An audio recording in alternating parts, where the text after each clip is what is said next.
Bueno, entonces vamos a continuar con el método de las fuerzas. Y entonces lo que estamos haciendo ahora es resolver casos. Empezamos con vías continuas, después seguimos con pórtico, con marco, y ahora vamos a ver estructuras espaciales y reticulados. Y siempre empezamos por determinar cuál es el grado de hiperestaticidad de la estructura, porque justamente estamos trabajando con estructuras hiperestáticas. Y el grado de hiperestaticidad nos va a definir, bueno, cómo construimos el isostático equivalente, que era también otro paso básico de este método. Ya sabíamos que en las vigas continuas lo mejor era colocar articulaciones en los apoyos intermedios. Cuando trabajábamos con pórticos, lo mejor era colocar también articulaciones en los nodos, bueno, y en algunos de los apoyos, hasta llegar al número de articulaciones igual que el grado de hiperestaticidad de la estructura. Cuando trabajamos en marco, bueno, hacíamos un seccionamiento por cada recinto cerrado. Y bueno, ahora vamos a ver qué hacemos con las estructuras espaciales. Bueno, acá tenemos un ejemplo de estructura espacial.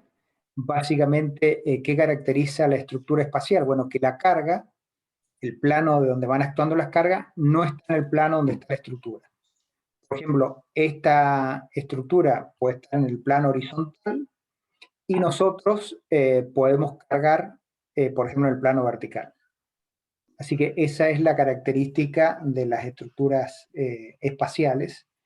Y bueno, y esa, digamos, no coincidencia entre el plano de la estructura y el plano de las cargas va a hacer que se originen también momentos torsores.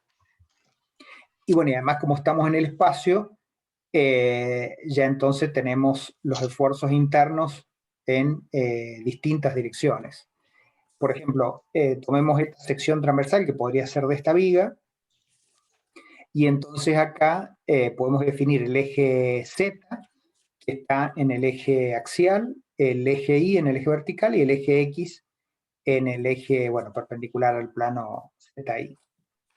Fíjense que esto en SAP también aparecen este tipo de ejes y están mencionados todos los momentos y los cortes en esta dirección.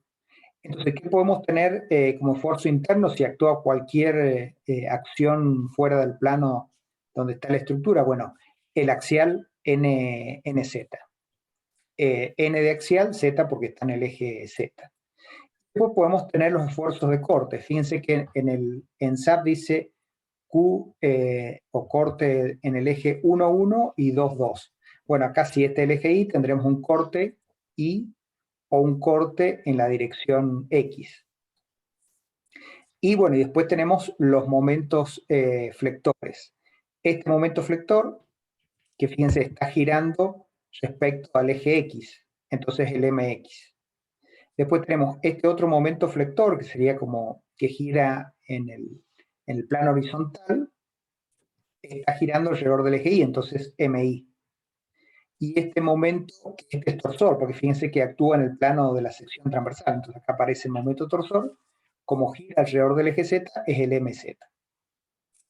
Y bueno, ahí entonces tenemos los esfuerzos, los 6 esfuerzos, o las 6 incógnitas internas en este caso, un axial, 2 cortes y 3 momentos, 2 flectores y un torsor.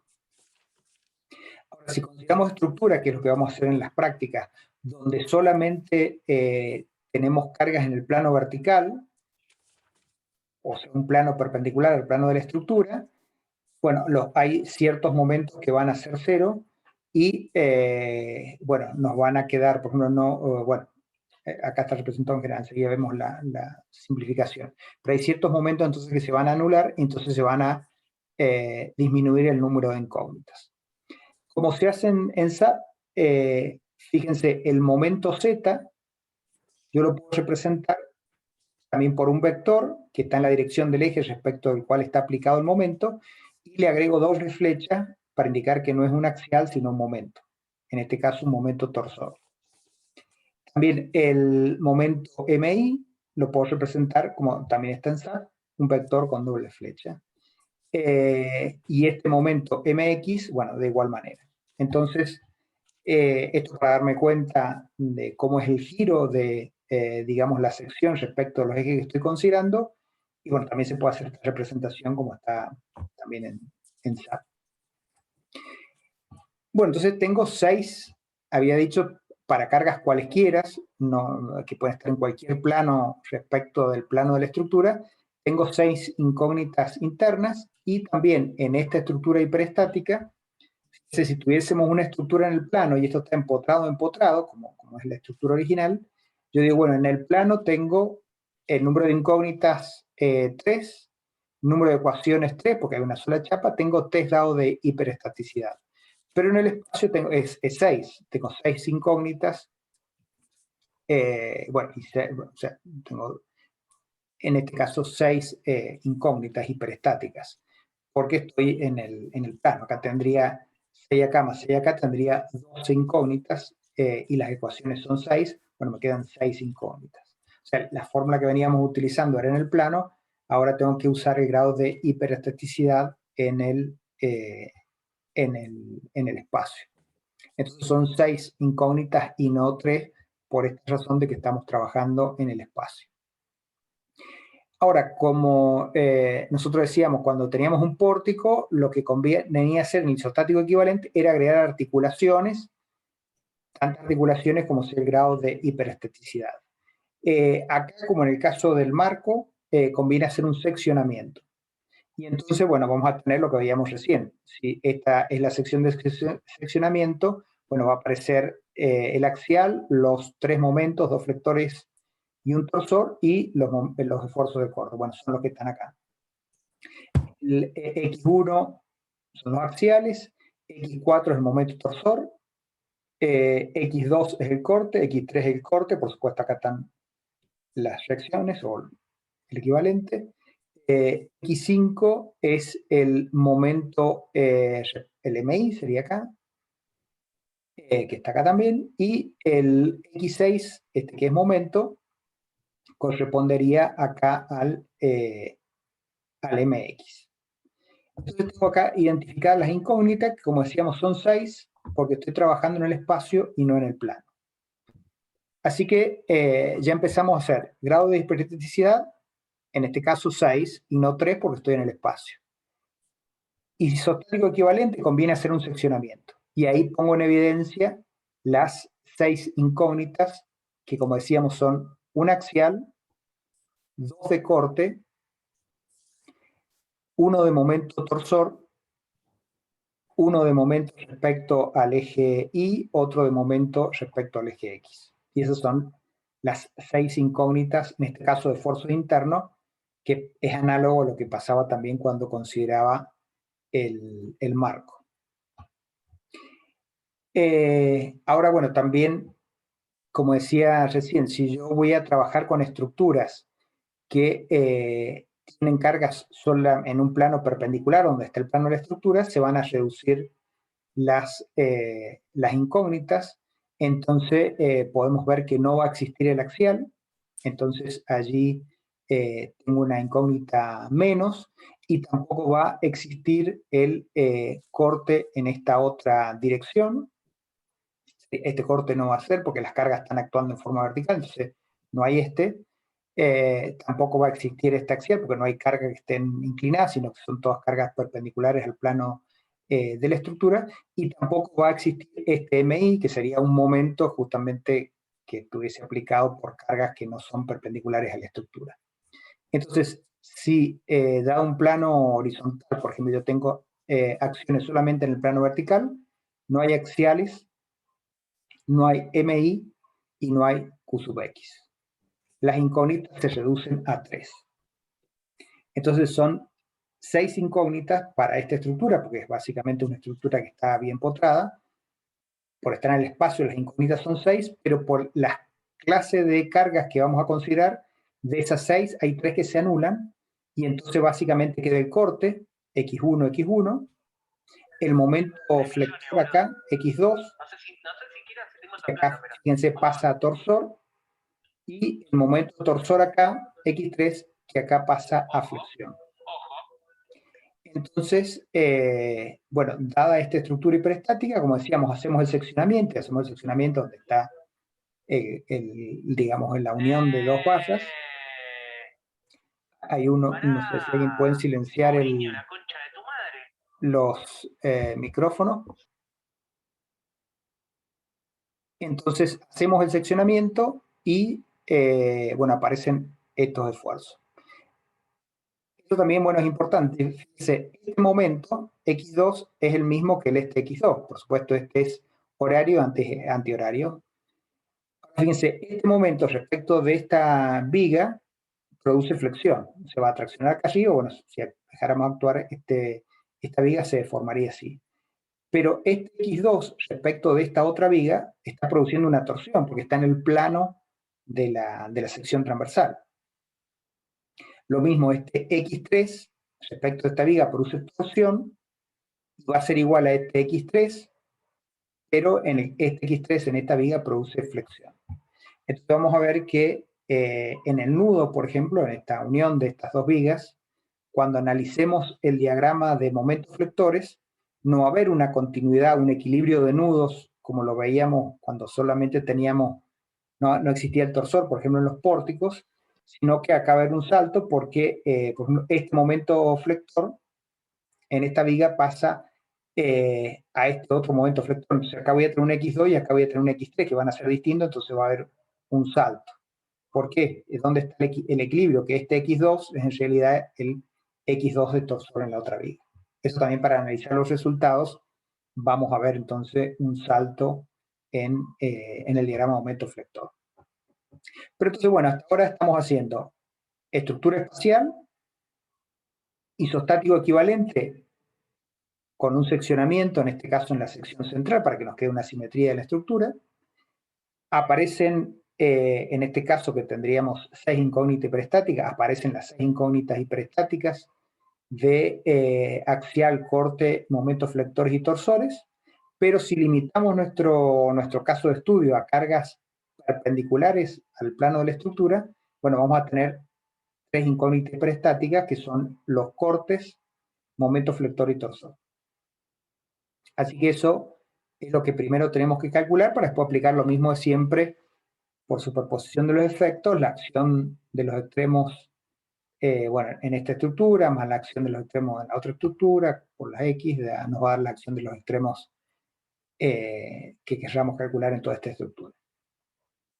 Pero vamos a primero plantear la ecuación de compatibilidad de desplazamientos, porque he hecho un seccionamiento, pero en la estructura real no hay un seccionamiento. Entonces, básicamente, con las cargas que tenga esta estructura, este nodo C va a bajar o subir y va a tener, por ejemplo, un giro en una dirección o en la otra, pero siempre el nudo C va a haber una continuidad en las dos vigas porque, bueno, porque no puede haber un quiebre de la estructura porque estamos considerando materiales que cumplen la ley de Hooke y no hay fractura. Entonces eso lo tenemos que poner. Entonces, ¿por qué aparecen estas tres ecuaciones? Bueno, porque tengo tres incógnitas hiperestáticas por la simplificación que hice de las cargas. Entonces, hago la ecuación de compatibilidad, como son tres incógnitas, tres ecuaciones. ¿Por qué la primera donde está X1 es igual a 0? ¿Qué es lo que es X1? Bueno, el corte acá. Y si yo analizo esta viga bajo esta carga X1, fíjense, esta viga se va a levantar. Y esta otra viga con la carga X1, esta otra viga se va a bajar. O sea, esta sube, esta baja. Pero la distancia relativa de este punto respecto de este, con todas las cargas, bueno, y todos los otros efectos de las X, básicamente este punto no se puede ni bajar, ni acortar, ni alejar respecto a este otro, porque en la estructura real, digamos, forman tan unidos. Entonces, los desplazamientos relativos entre este punto y este punto deben ser 0 y por eso ponemos un 0 acá. Veamos cuando interviene X2. Bueno, X2 acá es un momento flector, entonces la sección que pasa por este extremo va a girar un cierto ángulo. Y en esta otra viga, X2 produce un giro de torsión. Ahora estos giros tienen que ser iguales porque si está en la viga continua real, esta sección gira un cierto ángulo, la otra en torsión tiene que girar lo mismo, porque si no habría una discontinuidad que no podemos admitir. Entonces, ese giro nulo está representado por este cero. Lo mismo en X3. Si tengo acá un X3 que en esta viga me produce un giro de torsión, debe ser igual al giro que por flexión está produciendo en esta viga el momento X3 que está acá. Porque hay continuidad en la estructura. Y acá tenemos el otro cero, entonces, que tenemos acá. Bueno, escribimos la ecuación de compatibilidad en forma matricial para hacer una estructura simplificada. Y de acá sabemos que sacamos el sistema de ecuaciones lineales, porque este término lo pasamos acá restando y nos queda un sistema de ecuaciones lineales que nos permite calcular X, que es este que está acá, que es el segundo paso. O sea, una vez que definimos el grado de despresticidad de la estructura y cuál es el isostático equivalente que vamos a trabajar con la identificación de las incógnitas, bueno, calculamos las incógnitas con la solución de este sistema de ecuaciones lineales. Recordamos que siempre el sistema del tipo A por X igual a B, que bueno, son los sistemas de ecuaciones clásicos que ya han estudiado en análisis estructural o en cálculo avanzado. Bueno, veamos esta viga, la misma que teníamos recién, nada más que acá tiene, bueno, la longitud, este lado vale 4 metros, este lado vale 3 metros, tiene una carga uniformemente distribuida acá y una carga concentrada acá a mitad del vano acá. El grado de hiperelasticidad es 3. Si estoy esto es un empotramiento, esto es un empotramiento. En realidad, en el plano tendría 6 incógnitas hiperestáticas. Pero como estoy trabajando con cargas perpendiculares al plano de la estructura, el plano de la estructura es horizontal y el plano de las cargas es vertical, bueno, el grado de hiperestaticidad se reduce a 6. Es lo que decíamos recién, tengo 6, pero si las cargas actúan solamente en el plano perpendicular, tengo 3 incógnitas hiperestáticas. Bueno, y ahí están la sección, bueno, todos los parámetros que están interviniendo acá. Entonces, isostático equivalente. En el espacio conviene hacer un seccionamiento, como decíamos, en el punto de unión de las dos vigas que están en forma espacial. Bueno, y que aparece las incógnitas, la que veíamos recién, X1, que es debido al corte, X2, que va a producir flexión en esta viga y torsión en esta otra, y X3, que produce torsión en esta viga y flexión en la otra. Esas son nuestras 3 incógnitas preestáticas de este sistema que tiene 3 grados de hiperestaticidad. Y bueno, y ahora tenemos que calcular cada uno de estos desplazamientos, que como ya sabemos, lo calculamos con el TTB.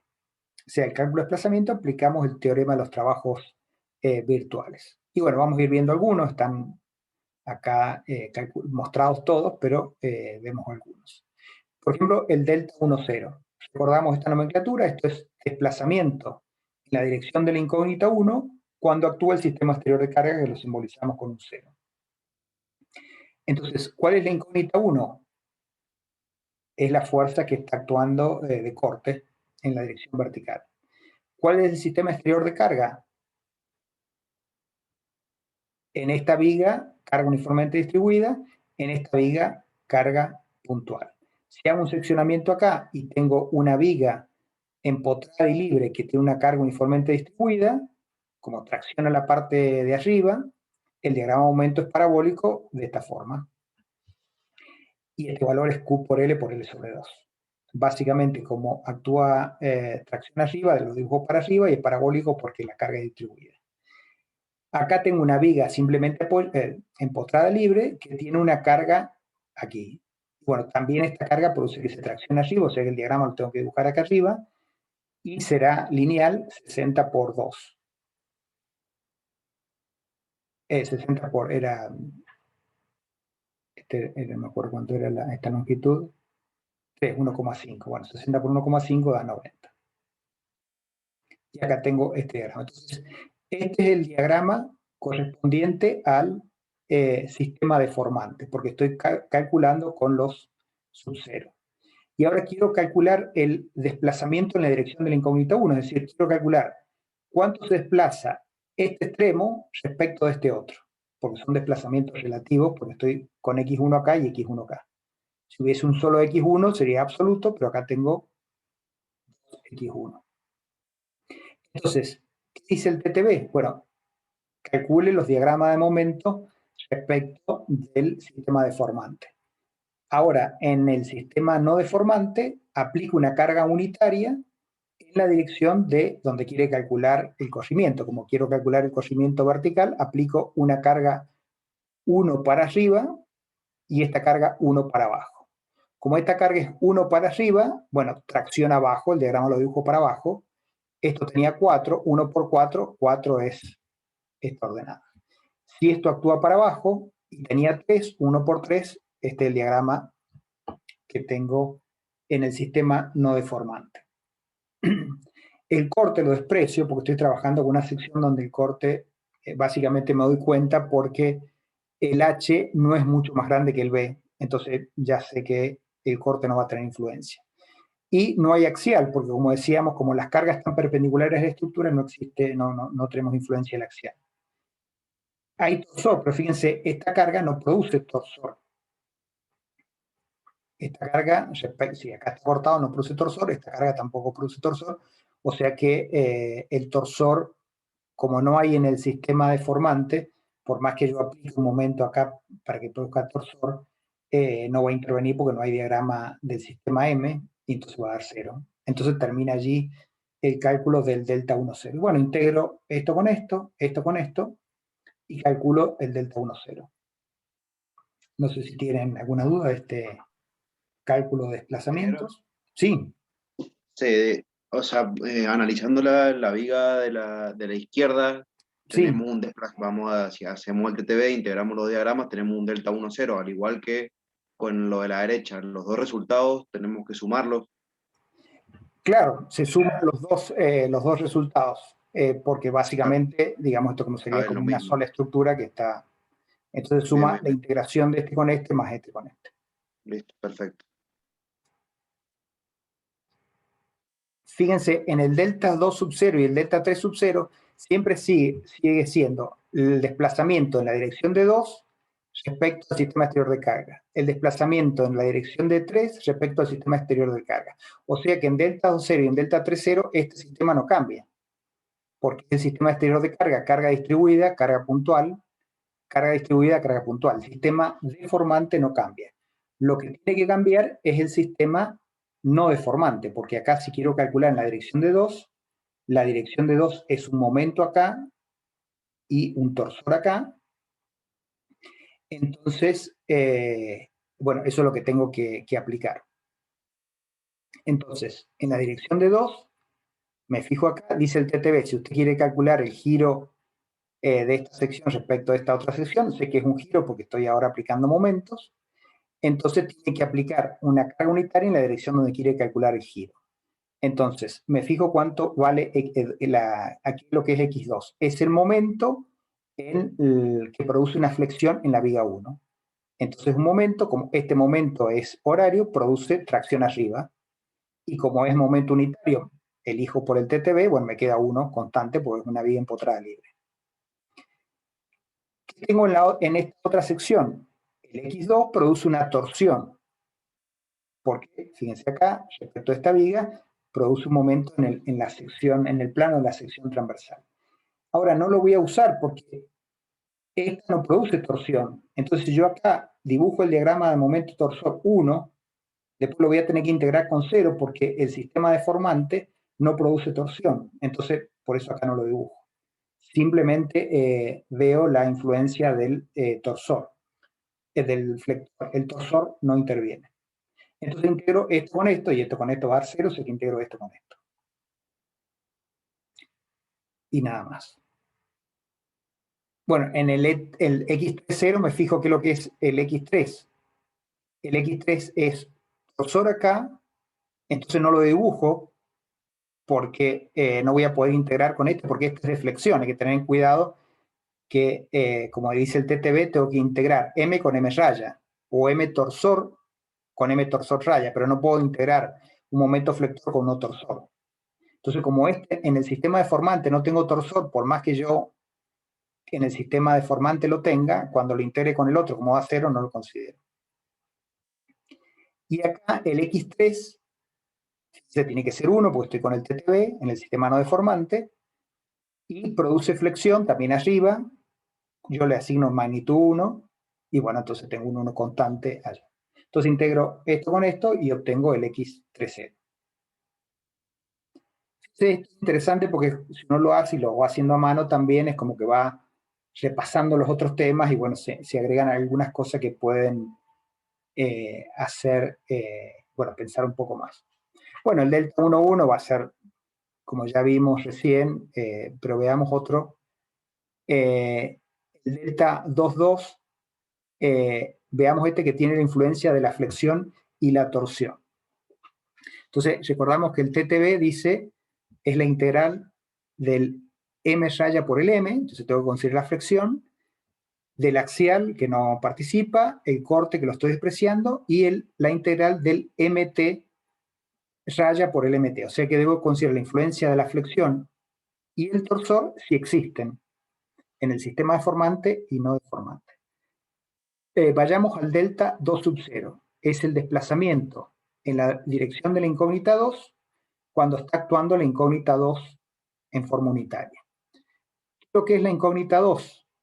La incógnita 2 es flexión acá, torsor en esta otra viga.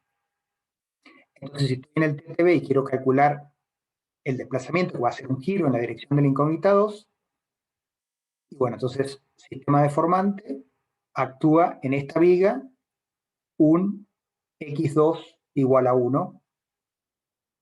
Tracción arriba, tengo este en momento 1. Y este x2, ¿por qué no lo considero acá? Porque este x2 en esta otra viga produce torsión, y yo ahora estoy considerando flexión. Estoy todavía en la integral de m raya por m, entonces acá no pongo nada.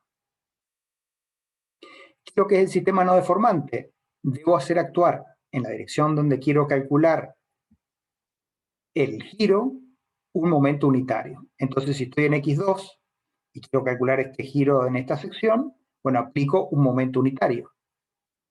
Este momento unitario que acá es flector, acá es torsor, pero como estoy todavía en flexión, acá no pongo nada.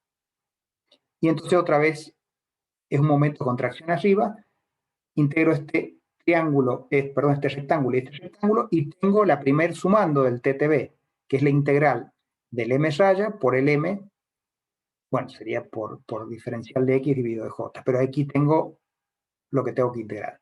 Vamos al segundo sumando, al considerar la torsión. Entonces estoy en la dirección de x2.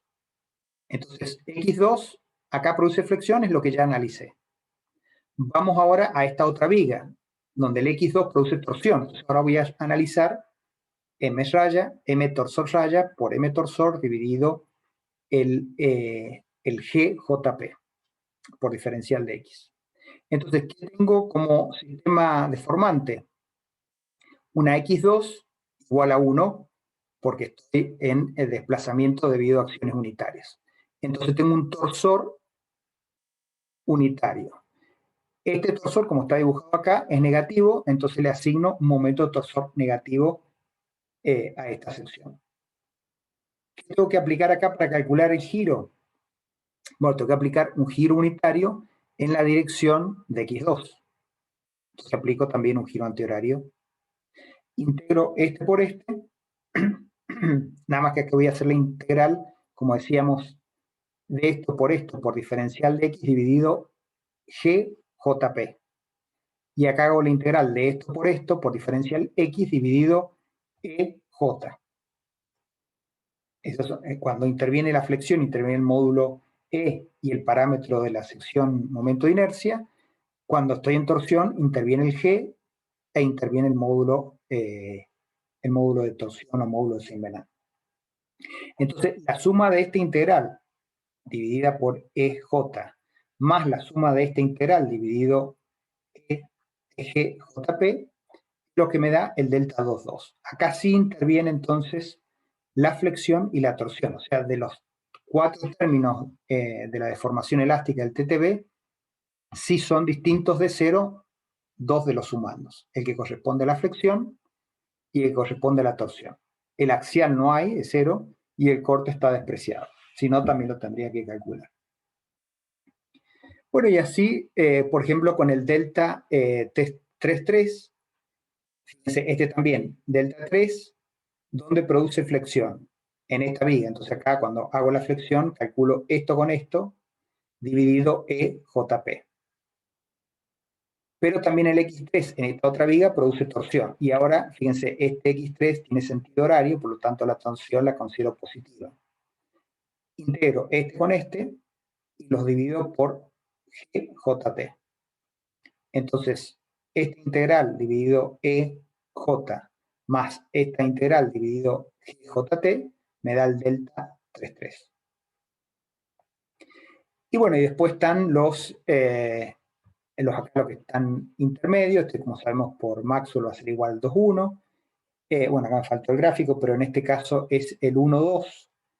Entonces en la dirección de 1 voy a tener una fuerza, y en la dirección de 2 voy a tener una flexión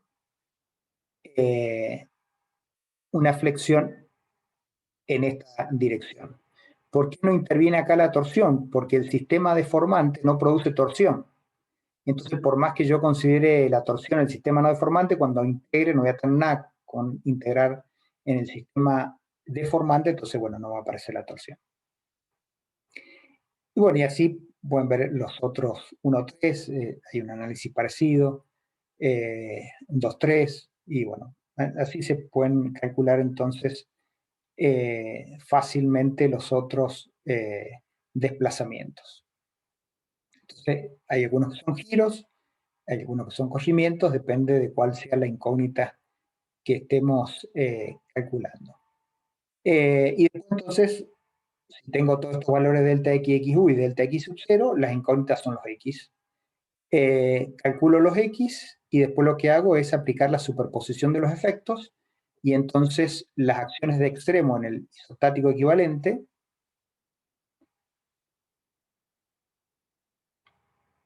básicamente acá tengo el isostático equivalente sería con las cargas. Bueno, está dibujado, pero sería esta estructura acá con el seccionamiento. Yo calculo, por ejemplo, las reacciones acá y las reacciones acá, y tengo el A es 0, o sea, las reacciones correspondientes al isostático equivalente sometido al sistema exterior de cargas. Ahora tomo el isostático equivalente y hago actuar x1 igual 1. Voy a tener reacciones acá. Hago actuar x2 igual 1. Y hago actuar x3 igual 1. En cada caso tengo las reacciones correspondientes. El isostático equivalente sometido a x2, x1, x2 y x3 igual 1 es lo que me da el AEXU. O sea, las acciones de extremo por x unitaria. Lo multiplico por el x que yo ya calculé y obtengo estas acciones de extremo, que en el caso de las reacciones son, bueno, los momentos vectores, torsores y de corte que aparecen en esta, o bueno, reacciones verticales que aparecen en esta estructura, reacciones básicamente verticales, horizontales y momentos. Entonces, así hago con el corte, así hago con el momento flector. Siempre voy al isostático equivalente,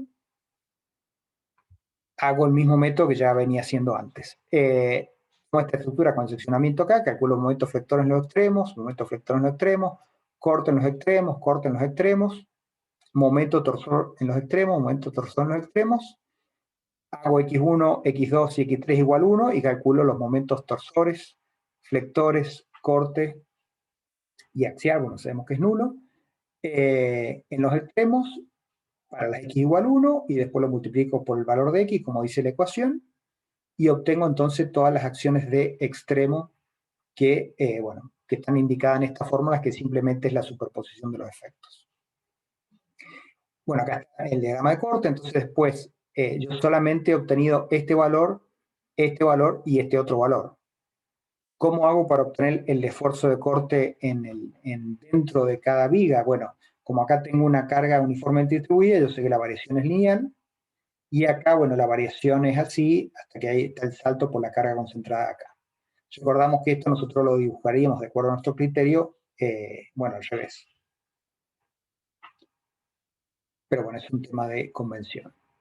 Vamos al momento flector. Entonces, con esta fórmula, cuando yo he considerado el momento flector, tengo momento flector acá, momento flector acá, momento flector acá, momento flector acá. Solamente el método me dan los extremos. Pero yo, como sé que acá hay una carga uniformemente distribuida, cuelgo la parábola acá. Y acá, como sé que hay una carga puntual, bueno, el diagrama lineal lo cuelgo de así de los extremos. Fíjense que entonces acá no hay equilibrio en el nudo. El momento que tengo acá, digamos, bueno, si esto era A, B y C, de C mirando a A, no es el mismo del momento de C mirando a B. ¿Por qué? Porque el momento flector que viene acá, de C mirando a A, se transforma en torsor de C mirando a B. Y lo mismo acá, el momento flector de C mirando a B se transforma en torsor de C mirando a A. Por eso el diagrama acá no está en flexión, no son los mismos valores de C mirando a A que de C mirando a B. Ese salto es por la torsión, que también lo tenemos acá. Y bueno, también si aplicamos esto con la torsión, llegamos a este diagrama de momentos torsores. Entonces, básicamente, estructuras espaciales, hacemos bueno, determinamos el grado de hiperestaticidad de la estructura, se puede reducir ese grado de hiperestaticidad si las cargas son perpendiculares al plano de la estructura, pero siempre conviene hacer el seccionamiento de donde están las vigas, digamos, unidas. Ese seccionamiento es el que nos va a permitir obtener el isostático equivalente. Y en ese seccionamiento ponemos evidencia las incógnitas hiperestáticas, que en este caso, bueno, eran estas tres incógnitas hiperestáticas.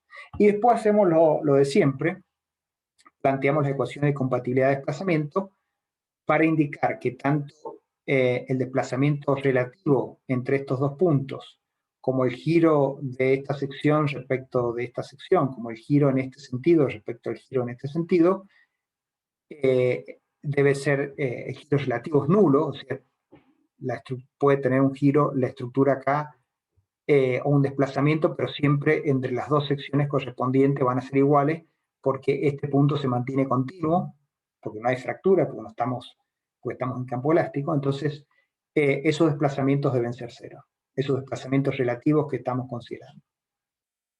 Al igual que análogamente eran nulos cuando hacíamos el seccionamiento en un reticulado. Tenemos ecuación de compatibilidad, después lo que nos queda es calcular cada uno de los desplazamientos que intervienen.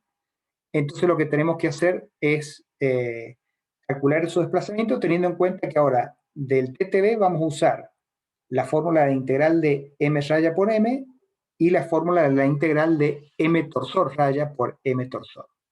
Pero en algunos casos, cuando en el sistema deformante no hay torsor, no tiene sentido en el sistema no deformante aplicar torsor porque ya sabemos que va a dar cero. Entonces, si el sistema deformante tiene solamente momento flector, consideramos como sistema no deformante, bueno, las acciones que correspondan unitarias que producen flexión. Pero cuando vamos a acciones que el sistema deformante produce flexión y torsión, por ejemplo, en esta viga hay flexión, pero en esta viga hay torsión, entonces el sistema no deformante tiene que también considerar la flexión y la torsión. Y la suma de lo que dé acá más la suma de lo que dé acá, o sea, la suma de lo que dé por flexión y la suma de lo que dé por torsión, va a dar este delta 2,2, entonces que tiene la influencia, como decíamos, de la flexión y de la torsión. Bueno, y así con los otros delta, es en análisis análogo, y después aplicamos la superposición, bueno, resolvemos el sistema de ecuaciones para obtener X, y con esta fórmula que es del Piace, superposición de los efectos que tengo en el sistema exterior de carga en el isostático equivalente, más el isostático equivalente sometido a las X unitarias por los valores de X, me dan las acciones unitarias, las acciones de extremo, tanto en reacciones, corte, momento flector y torsión, que es el que hemos estado viendo. Bueno, y este es los ejercicios de estructuras espaciales, tienen esta característica entonces que estamos mencionando acá. No sé si ha quedado alguna duda. Después, como siempre, hay que ir haciendo estos ejercicios y viendo, bueno, si hay algún inconveniente en particular cuando uno va sacando las cuentas, bueno, se puede ir viendo y quedan todavía 2 clases prácticas para hacer todos estos ejercicios. También, bueno, mañana van a ver con Víctor algunos ejercicios de censo de apoyo, con algunos ejercicios en particular, pero después también sería bueno que ustedes hagan los otros ejercicios y que antes de la clase del jueves que viene le pidan a Víctor que vean en particular tal ejercicio, que lo vean en detalle, porque a lo mejor tienen duda de cómo hacerlo, o si no han llegado al mismo resultado que SAP, que puedan, junto con Víctor, ver dónde están los problemas. Así que tenemos ahora la idea general. Mañana ya van a ver algunos ejercicios en detalle, paso a paso, y convendría que ustedes se dediquen a hacer los otros ejercicios que están en el libro o que están en la guía, o que hay algunos que están resueltos también, y decir, bueno, para el jueves no de mañana, sino de la semana que viene, decir, bueno, veamos específicamente tales ejercicios para que lo podamos ver en detalle y sabemos las dudas que allí aparecen. Bueno, la deformada también está acá, siempre es importante ver este tema. Y bueno, vamos a la última tipología, que es reticulados hiperestáticos. Bueno, ¿por qué puede ser el hiperestático el reticulado? Porque tenga, digamos, más de vínculos externos o porque tenga más vínculos internos, es decir, que hayan más barras de las que corresponden al reticulado isostático, son las barras superabundantes, o que tengan de los dos casos más vínculos y más barras.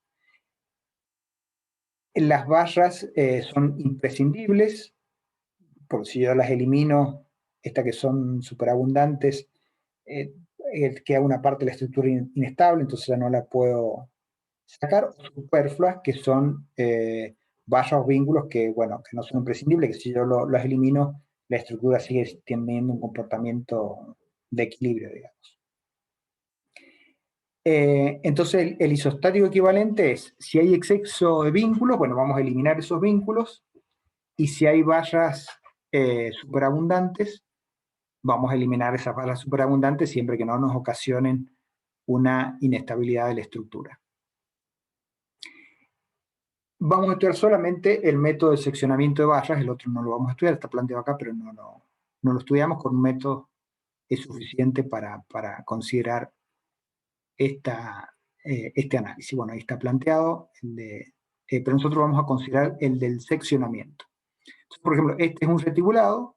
Bueno, si nosotros aplicamos, este no tiene exceso de vínculos. Por ejemplo, si yo le pusiera otro vínculo fijo móvil acá, tendría un exceso de vínculos externos. Sí tiene un exceso de barra. Fíjense, si yo le saco esta barra y les dejo estos vínculos y aplico la fórmula, llegaría a que el X es igual a 0. Pero como está esta barra y esta barra, que son superabundantes, el grado de hiperelasticidad es 2. O sea, aplicando la fórmula en el plano que habíamos visto para determinar el grado de hiperelasticidad, podemos ver que es 2. Entonces yo voy a aplicar el método del seccionamiento. ¿Qué significa aplicar el seccionamiento? Bueno, seccionar tantas barras como sea el grado de hiperelasticidad de la estructura. Como tengo grado de hiperelasticidad 2, voy a seccionar 2 barras. Pero tengo que las que sean superabundantes, es decir, y que yo las pueda sacar y no produzca una inestabilidad de la estructura. Es básicamente que yo las saco y tengo un isostático sin problemas, o sea, hago el seccionamiento del corte. Entonces, por ejemplo, si yo saco esta de acá, hago un seccionamiento acá, ahí sí tengo un problema de inestabilidad, porque no podría desplazarse esto, bueno, originar una estructura inestable. Y lo mismo si saco esta de acá o esta de acá. Entonces, bueno, básicamente uno mira la estructura y comparado con una estructura isostática, un reticulado isostático, uno puede saber dónde hacer el seccionamiento. Entonces hago en estas barras que son, como decíamos, superabundantes, pero no son imprescindibles. Esa es la característica. Bueno, hago el seccionamiento acá, tanto seccionamiento como el grado de hiperelasticidad, y aplico la condición de las ecuaciones de compatibilidad de desplazamiento. ¿Qué es lo que es esta primera fila que responde a X1? Esta es la incógnita X1, donde dice este seccionamiento. ¿Por qué igual 0? Bueno, porque si yo tengo una sección acá y otra sección acá donde dice el seccionamiento en esta valla, la valla original, estas dos secciones, podrán alargarse o acortarse la valla, pero la sección, el desplazamiento relativo entre dos secciones de esta valla es 0, porque si hay un desplazamiento relativo que es distinto a 0, esta valla tendría una fractura, y eso en el campo elástico no es admitido, entonces ese desplazamiento es 0. Lo mismo en esta otra. El desplazamiento relativo entre esta sección y esta otra en la estructura real es nulo, porque las vallas, las secciones se van a mantener sin producirse ninguna grieta. Entonces, este desplazamiento también es nulo. Entonces, bueno, como siempre, tenemos que calcular estos desplazamientos para después resolver el sistema de ecuaciones lineales, que sería esto igual a menos esto, o sea, A por X igual a B. Veamos qué son estos desplazamientos. Delta 1, 0. Desplazamiento en la dirección de la incógnita 1 debido al sistema exterior de cargas. Entonces tengo mi estructura transformada en isostático equivalente, es decir, habiendo hecho este seccionamiento, y tendrá aplicada, bueno, las determinadas cargas exteriores que hayan sido definidas en el análisis de carga. Entonces ahora, desplazamiento en la dirección de la incógnita 1, esta es la incógnita 1. Desplazamiento en la dirección, o sea, un desplazamiento axial, un corrimiento en la dirección de la incógnita 1 debido al sistema exterior de carga.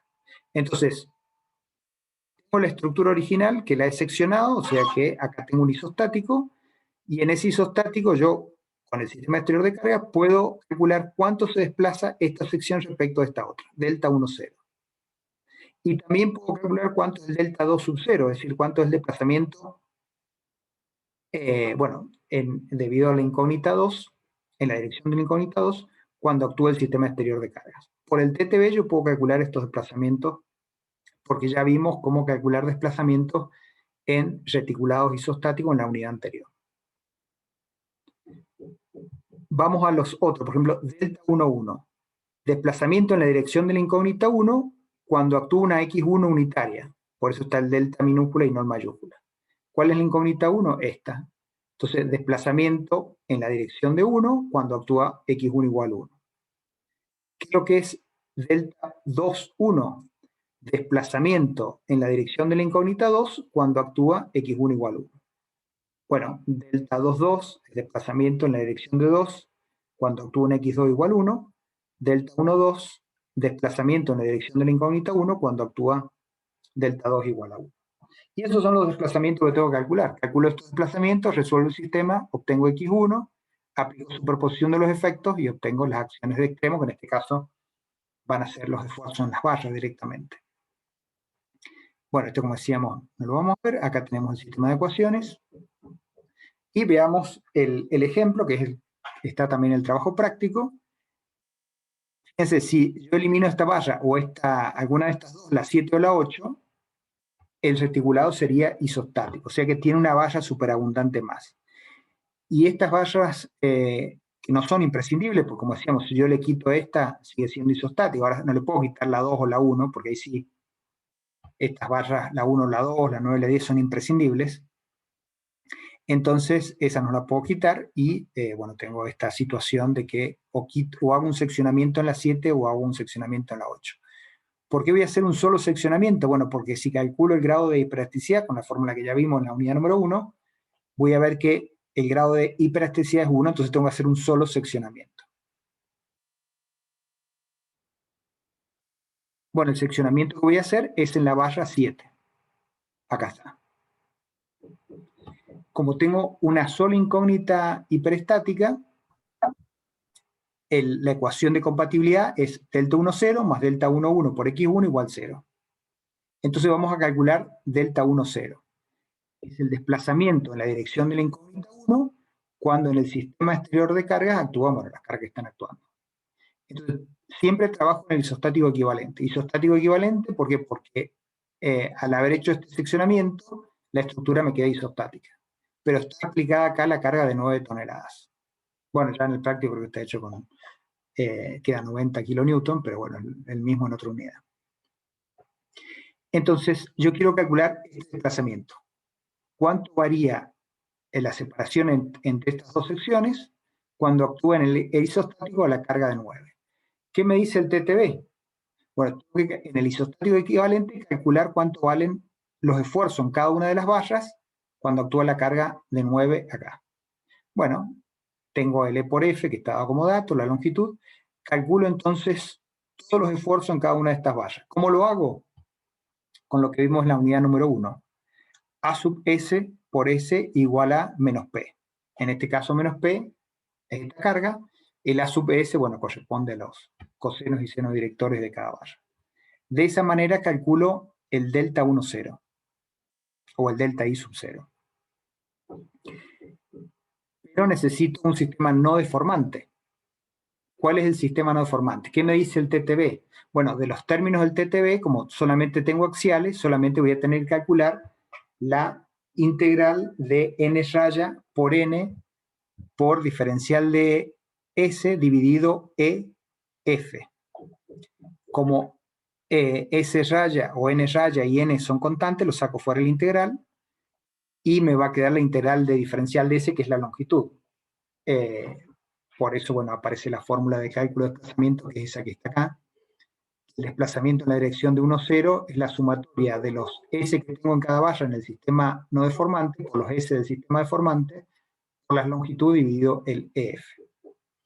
Entonces, en el sistema deformante, yo aplico una carga unitaria, porque eso es lo que me dice el TTB, aplico una carga unitaria en la dirección de del desplazamiento que quiere calcular, y, bueno, en este caso calculo los esfuerzos en el isostático equivalente cuando está actuando solamente esta carga unitaria.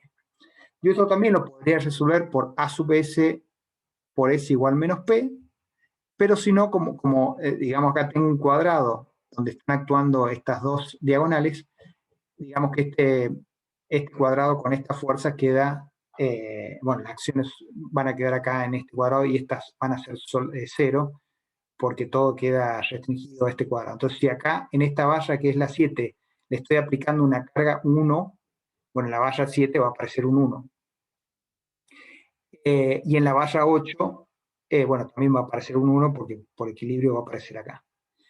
Y si, bueno, si tengo un 1 acá y un 1 acá, bueno, si los descompongo, como esto está a 45 grados, me va a quedar los 0,7 de compresión en las barras que tengo acá. Entonces, esto lo puedo hacer un simple análisis como está acá, porque la estructura es muy simple, pero si no, vuelvo a aplicar como el reticulado es isostático, A sub S por S igual a menos P.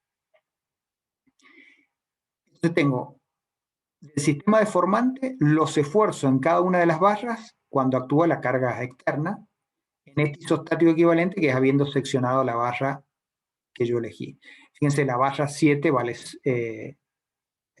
bueno, sí, la que donde tengo el seccionamiento, la 8, perdón, vale 0, porque hice el seccionamiento acá, entonces no hay carga.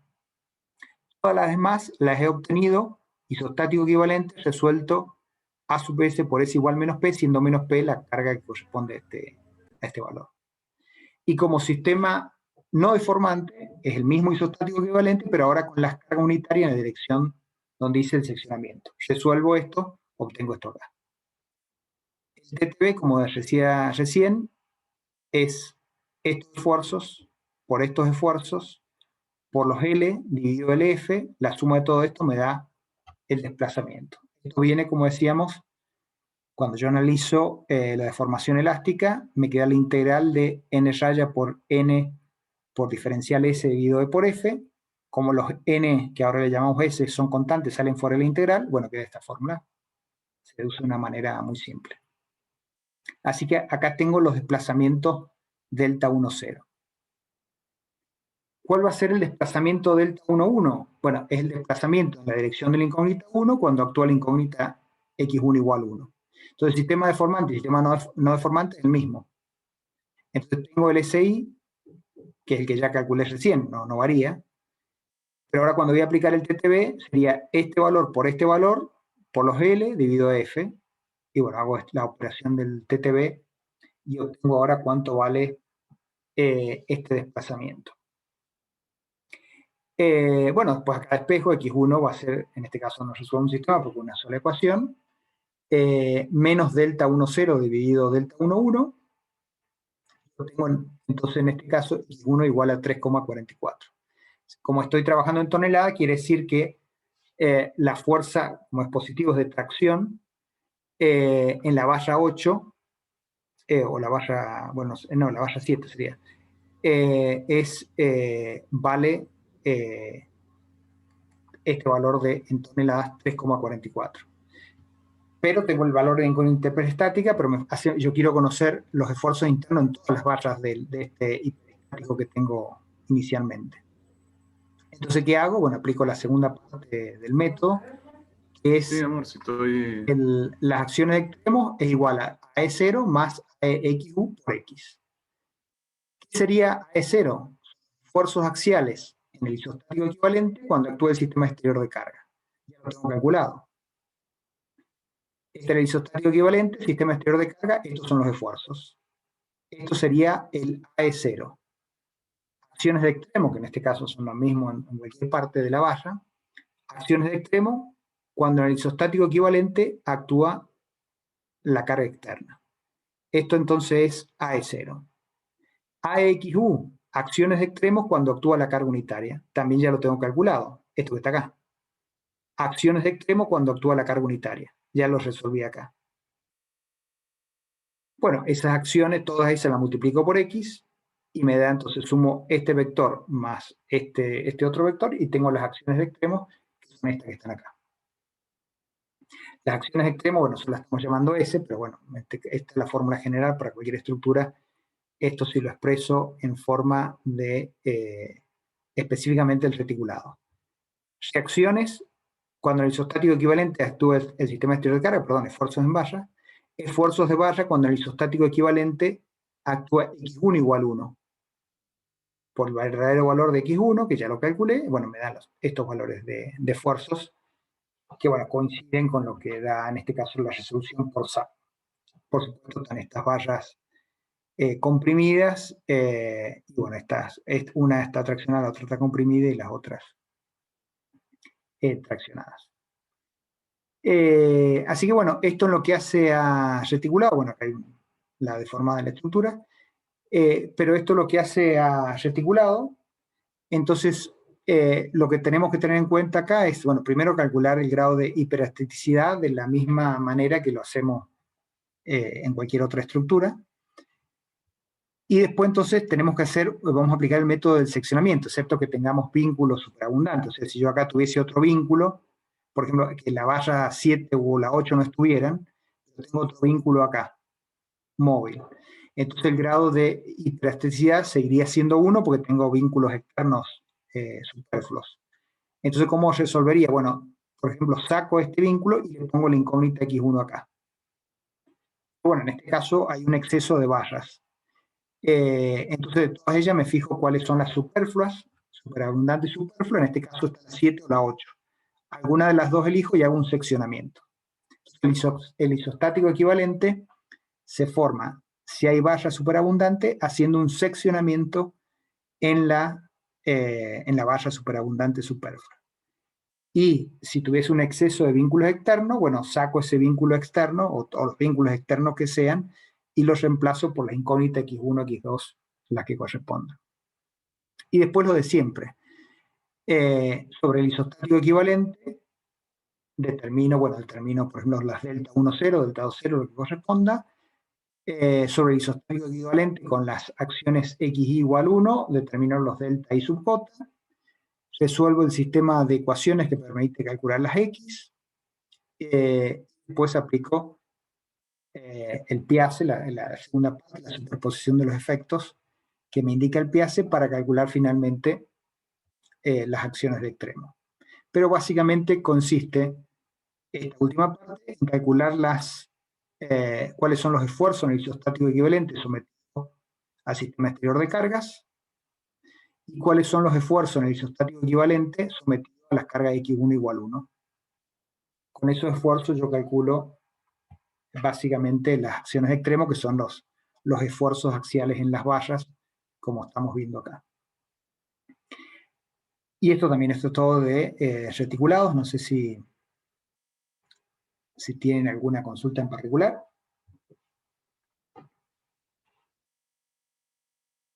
Esto también, bueno, este está resuelto está en el Excel resuelto, y este es el ejercicio de la guía, pero también conviene que lo hagan ustedes, bueno, vean que llegan a estos resultados.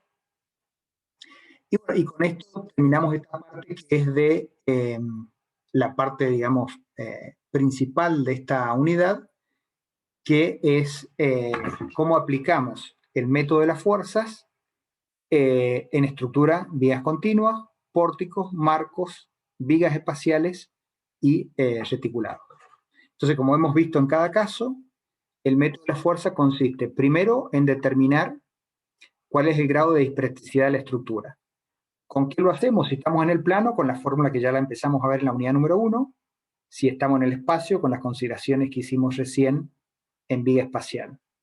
Después formamos un isostático equivalente. ¿Qué significa isostático equivalente?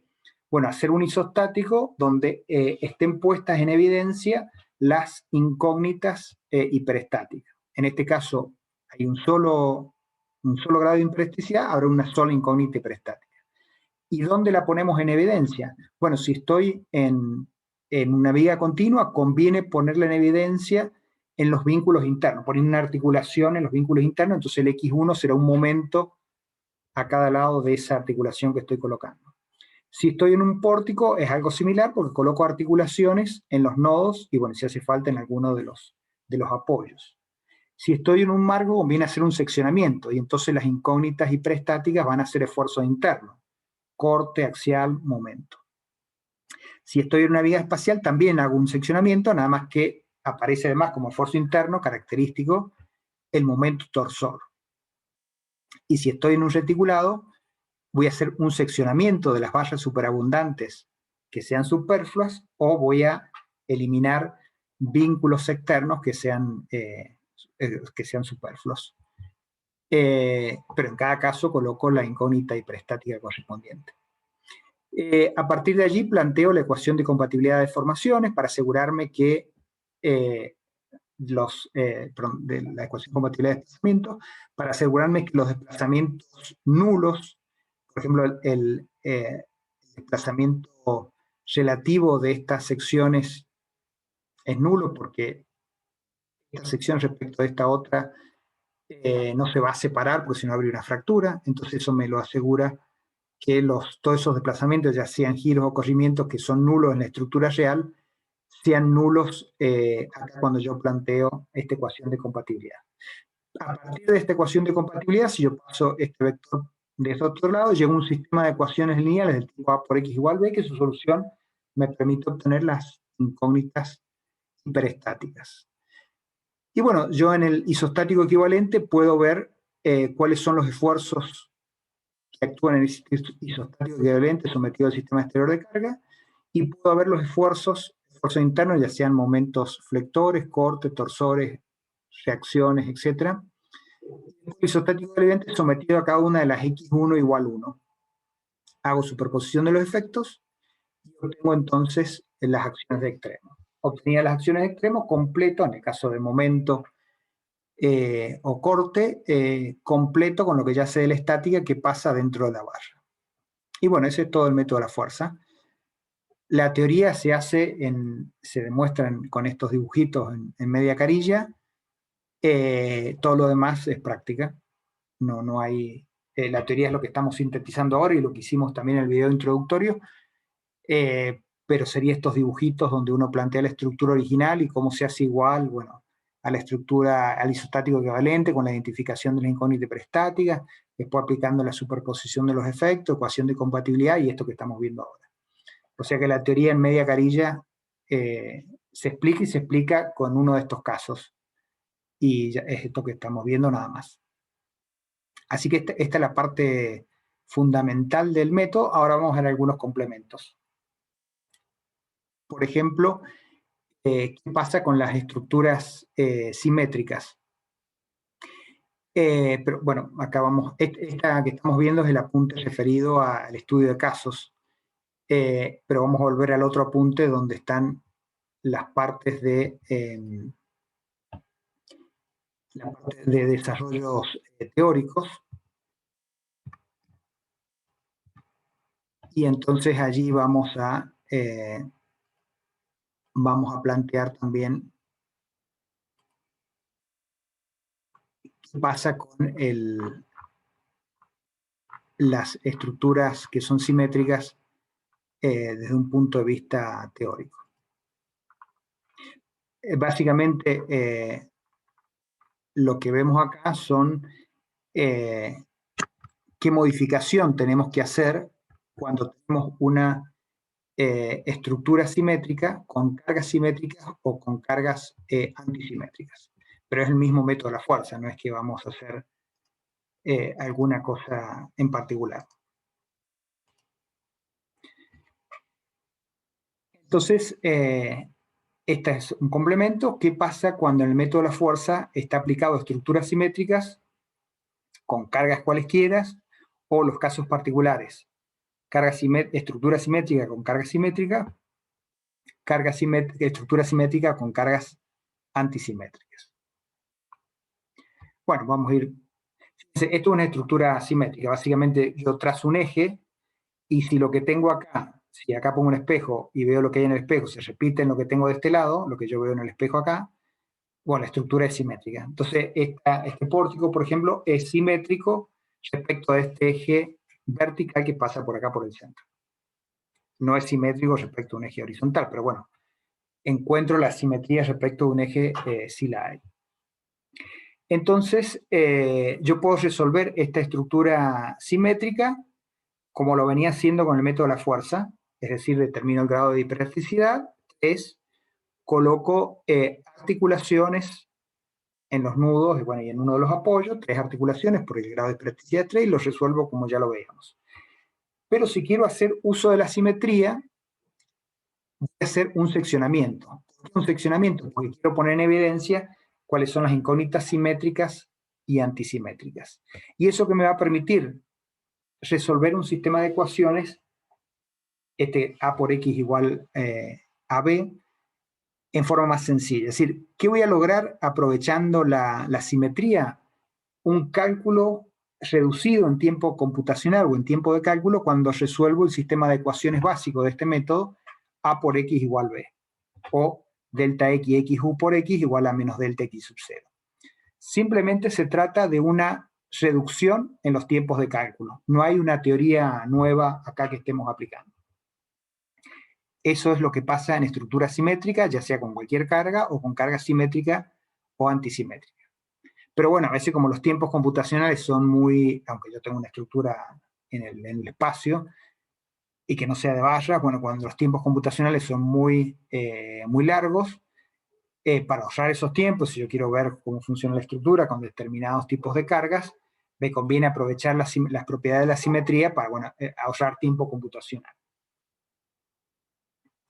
Entonces, si yo tengo una estructura simétrica, independientemente de cuál sea el sistema exterior de carga, si yo quiero hacer un ahorro en tiempo de cálculo, me conviene, en vez de articular los nodos y el apoyo, conviene hacer un seccionamiento. ¿Por qué? Porque si yo hago un seccionamiento, por ejemplo, donde pasa el eje de simetría, identifico las incógnitas hiperestáticas, que son 3, porque el grado de hiperelasticidad de esta estructura es 3. ¿Cuáles son? Axial X2, corte X3, momento X1. Fíjense, si ahora vuelvo a trazar el eje de simetría y pongo un espejo acá, bueno, si yo veo que la X2 corresponde igual a la X2. O sea, X2 es una incógnita ahora simétrica. Lo mismo con X1. Si pongo un espejo acá y veo lo que pasa en el espejo acá, es lo mismo que lo que pasa acá. Entonces, X1 también es una incógnita hiperestática simétrica. Pero fíjense qué pasa con X3. Si yo pusiera un espejo acá y fuera simétrica, tendría que haber un X acá, X3 para arriba. Pero hay un X3 para abajo. Es decir, tiene la misma magnitud y dirección, pero en sentido contrario. Entonces, X3 es una incógnita hiperestática antisimétrica. Esta denominación viene porque la estructura es simétrica. O sea, son las mismas incógnitas hiperestáticas, pero ahora le doy yo la consideración de simétrica y antisimétrica como se lo di a la estructura. Bueno, ¿y qué hago? Aplico lo mismo de siempre. Sistema de ecuaciones de compatibilidad de desplazamiento, despejo y obtengo el sistema de ecuaciones lineales. Como son tres incógnitas prestáticas, tengo tres ecuaciones. Bueno, esto lo pueden demostrar y pueden hacer los dibujos ustedes correspondientes para ver que si yo aplico el TTB para calcular los desplazamientos que estamos viendo acá, los coeficientes que tienen un subíndice de incógnita simétrica y otra antisimétrica van a ser nulos. Entonces, por ejemplo, decíamos 2, 2 y 1, las incógnitas x2 y x1 son simétricas. Entonces, delta 1, 1, delta 1, 2, todas esas van a ser distintas de 0. Pero delta 1, 3 combina una simétrica con una 3 que es antisimétrica. Entonces, por el TTB lo pueden demostrar, o sea, haciendo el sistema formante y no deformante, van a ver que delta 1, 3 es 0 y por supuesto delta 3, 1. Esta también, que combina una antisimétrica con una simétrica, también es nulo. Por el TTB se demuestra. Y entonces tengo este sistema de ecuaciones. ¿Qué me permite esto? Hacer esta partición. Entonces, en vez de resolver este sistema de ecuaciones de tres ecuaciones con tres incógnitas, resuelvo dos sistemas de ecuaciones, pero más chico. Es un sistema de dos ecuaciones con dos incógnitas y bueno, y de una ecuación con una incógnita. Entonces, numéricamente, simplifico el trabajo. Hago un tiempo de cálculo más pequeño. Eso es lo que me permite considerar la consideración de la simetría de la estructura. Entonces, yo perfectamente este pórtico, con las cargas que tenga cualquiera, lo podría resolver haciendo el isostático equivalente colocándole articulaciones. Pero si yo lo hago así, las incógnitas que aparecen hiperestáticas allí no me permiten analizar la simetría o antisimetría de esas incógnitas hiperestáticas. Entonces me conviene hacer, cuando la estructura es simétrica, hacer un seccionamiento por donde está el eje de simetría, identificar cuáles son las incógnitas simétricas, antisimétricas, y como lo puedo mostrar con el TTB, cuando hay una combinación de una incógnita simétrica o una antisimétrica, yo sé que estos desplazamientos, como lo demuestra el TTB, son nulos y puedo reducir entonces el sistema de ecuaciones lineales A por X igual B, que me permite obtener las incógnitas hiperestáticas. Ahora, ¿qué pasa si además de la estructura simétrica, las cargas son simétricas? Voy a tener otra simplificación. Fíjense, esto también, eje de simetría acá. Si yo acá pongo un espejo, vería la carga en menos P para el otro lado, bueno, como está acá, o este momento sí, con este momento sí. Esto es una estructura simétrica respecto al eje vertical, con cargas simétricas respecto al mismo eje. Bueno, la estructura es la misma que recién, o sea que planteo el mismo sistema de ecuaciones lineales, pero ya sé que estos valores son 0 porque la estructura es simétrica. Ahora, también puedo demostrar que si la estructura es simétrica y las cargas son simétricas, lo puedo mostrar por el TTB, este delta 3,1 va a ser 0 y esta delta 3,0 va a ser 0. En vez de tener un sistema de tres ecuaciones con tres incógnitas, voy a tener un sistema de dos ecuaciones con dos incógnitas. Hago una reducción en los tiempos de cálculo porque lo que tengo que resolver es un problema más chico. Pero esto si me doy cuenta o si quiero aprovechar la ventaja de la simetría en la estructura y la simetría en las cargas. Ahora, ¿qué pasa si la estructura es simétrica y la carga es antisimétrica? La estructura es simétrica porque si coloco un eje vertical acá, lo que veo en espejo de esta parte es lo que pasa en este otro. Bueno, las cargas, fíjense también, ahora las cargas son antisimétricas, porque no tengo una P para este lado, sino una P para aquel lado. Y si este momento es así, este momento también es así, entonces hay una antisimetría en las cargas. La estructura es simétrica. Bueno, el sistema de ecuaciones que yo tengo cuando la estructura es simétrica, sé que esto vale 0 porque la estructura es simétrica, pero ahora si las cargas son antisimétricas, puedo demostrar por el TTB que estos valores van a ser nulos, estos valores van a ser nulos, entonces voy a tener una sola ecuación. Entonces, del sistema de tres ecuaciones con tres incógnitas que yo tenía inicialmente, si la estructura es simétrica y las cargas son antisimétricas, voy a tener una sola ecuación que resolver.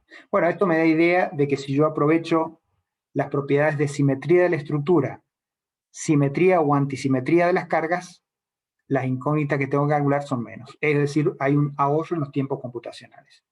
Ingeniero, Sí, disculpe, le hago una consulta.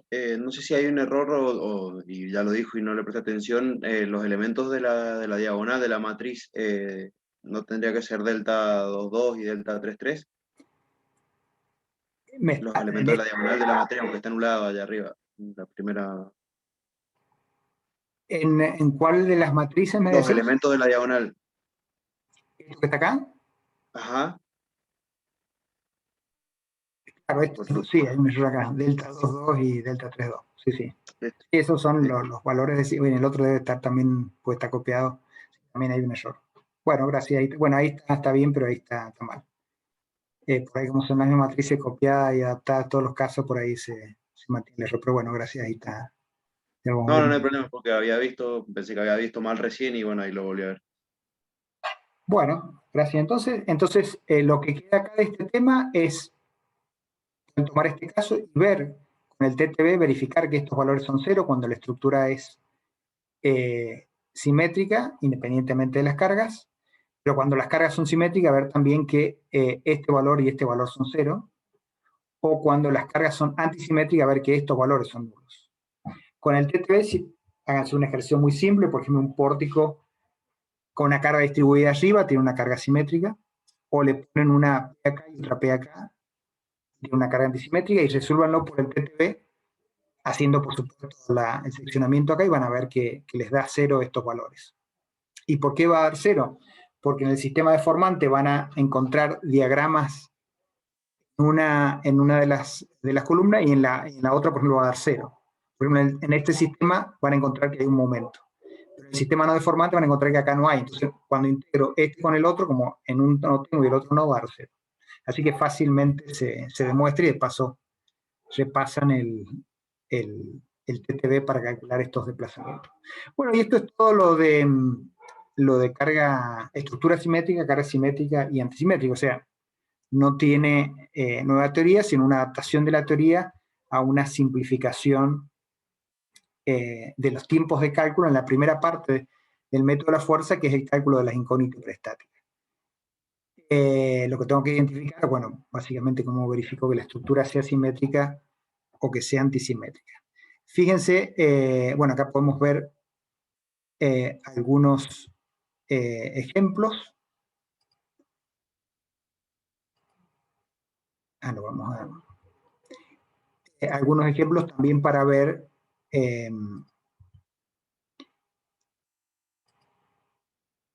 pasa con, bueno, en casos específicos, cómo se modifica, cómo se simplifica el cálculo.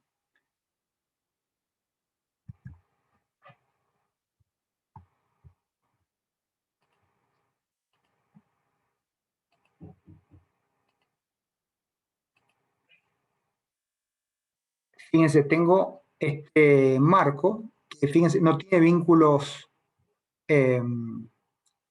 externos porque está autosustentado. Fíjense, si yo saco las reacciones, esta carga se equilibra con esta y esta carga se equilibra con esta, entonces no le falta, podría ser una tubería, por ejemplo, sometida a presión externa o enterrada, tal que las cargas cumplan esta igualdad, entonces es una estructura autosustentada. Entonces, si yo esto lo tuviese que analizar por el método de la fuerza, que diría, bueno, hago un seccionamiento acá, pongo en evidencia las incógnitas preestáticas y empiezo a hacer todo el proceso del método de la fuerza. Pero bueno, acá me doy cuenta ya que la estructura es simétrica, porque básicamente esta viga es igual a esta viga es igual a esta. Entonces ya tengo estructura simétrica y tengo dos ejes de simetría, es simétrica respecto al eje horizontal y es simétrica respecto al eje vertical. También tengo simetría respecto de las cargas, porque esta carga P es igual a esta acá y esta carga a esta acá, entonces también tengo simetría respecto a los dos ejes. Entonces, ¿qué hago ahora? Hago un seccionamiento, pero respecto de uno de los ejes de simetría, por ejemplo el eje vertical. Y pongo en evidencia las incógnitas hiperestáticas. Ya sabemos que cuando en un marco o en un pórtico hago un seccionamiento, aparece una incógnita debida al axial, una incógnita debida al momento flector y una incógnita debida al esfuerzo de corte. Bueno, como estoy en una estructura, bueno, y también sabemos que, fíjense, se repite acá, X1 es simétrico respecto a X1, respecto del eje horizontal, X2 es antisimétrico de X2, X3 es simétrico de X3. Entonces, ¿qué tengo? Estructura simétrica con carga simétrica. ¿Qué sé yo? Que las cargas antisimétricas van a ser nulas. Entonces, lo único que voy a tener que calcular es X1 y X3. Fíjense, X1, como tiene que equilibrar esta columna con esta carga, bueno, esta carga por esta longitud la divido en 2 y me da X1. Entonces, lo único que voy a tener que calcular es X3. ¿Con qué lo calculo? Con el método de la fuerza. Delta 3 por X3 en menos delta 3 sub 0. Quiere decir que el problema que inicialmente era de resolver un sistema de 3 ecuaciones con 3 incógnitas, si yo aplico las condiciones de simetría, en este caso me queda un problema de una ecuación con una incógnita. Yo lo puedo resolver de la manera tradicional, pero voy a demorar más tiempo, o sea, los tiempos de cálculo son más altos. Fíjense esta viga espacial. También la estructura es simétrica y la carga es simétrica respecto del eje vertical. Pero hago el seccionamiento respecto del eje de simetría. Estructura empotrada en el espacio, grado de hiperestaticidad 6. Tengo 6 incógnitas hiperestáticas, las que vimos recién. Axial y momento respecto del eje, bueno, del eje de la barra. Corte en esta dirección, el momento correspondiente en este eje. Corte en esta otra dirección, momento correspondiente a este eje. 6 incógnitas hiperestáticas. Yo podría aplicar el método que recién explicamos.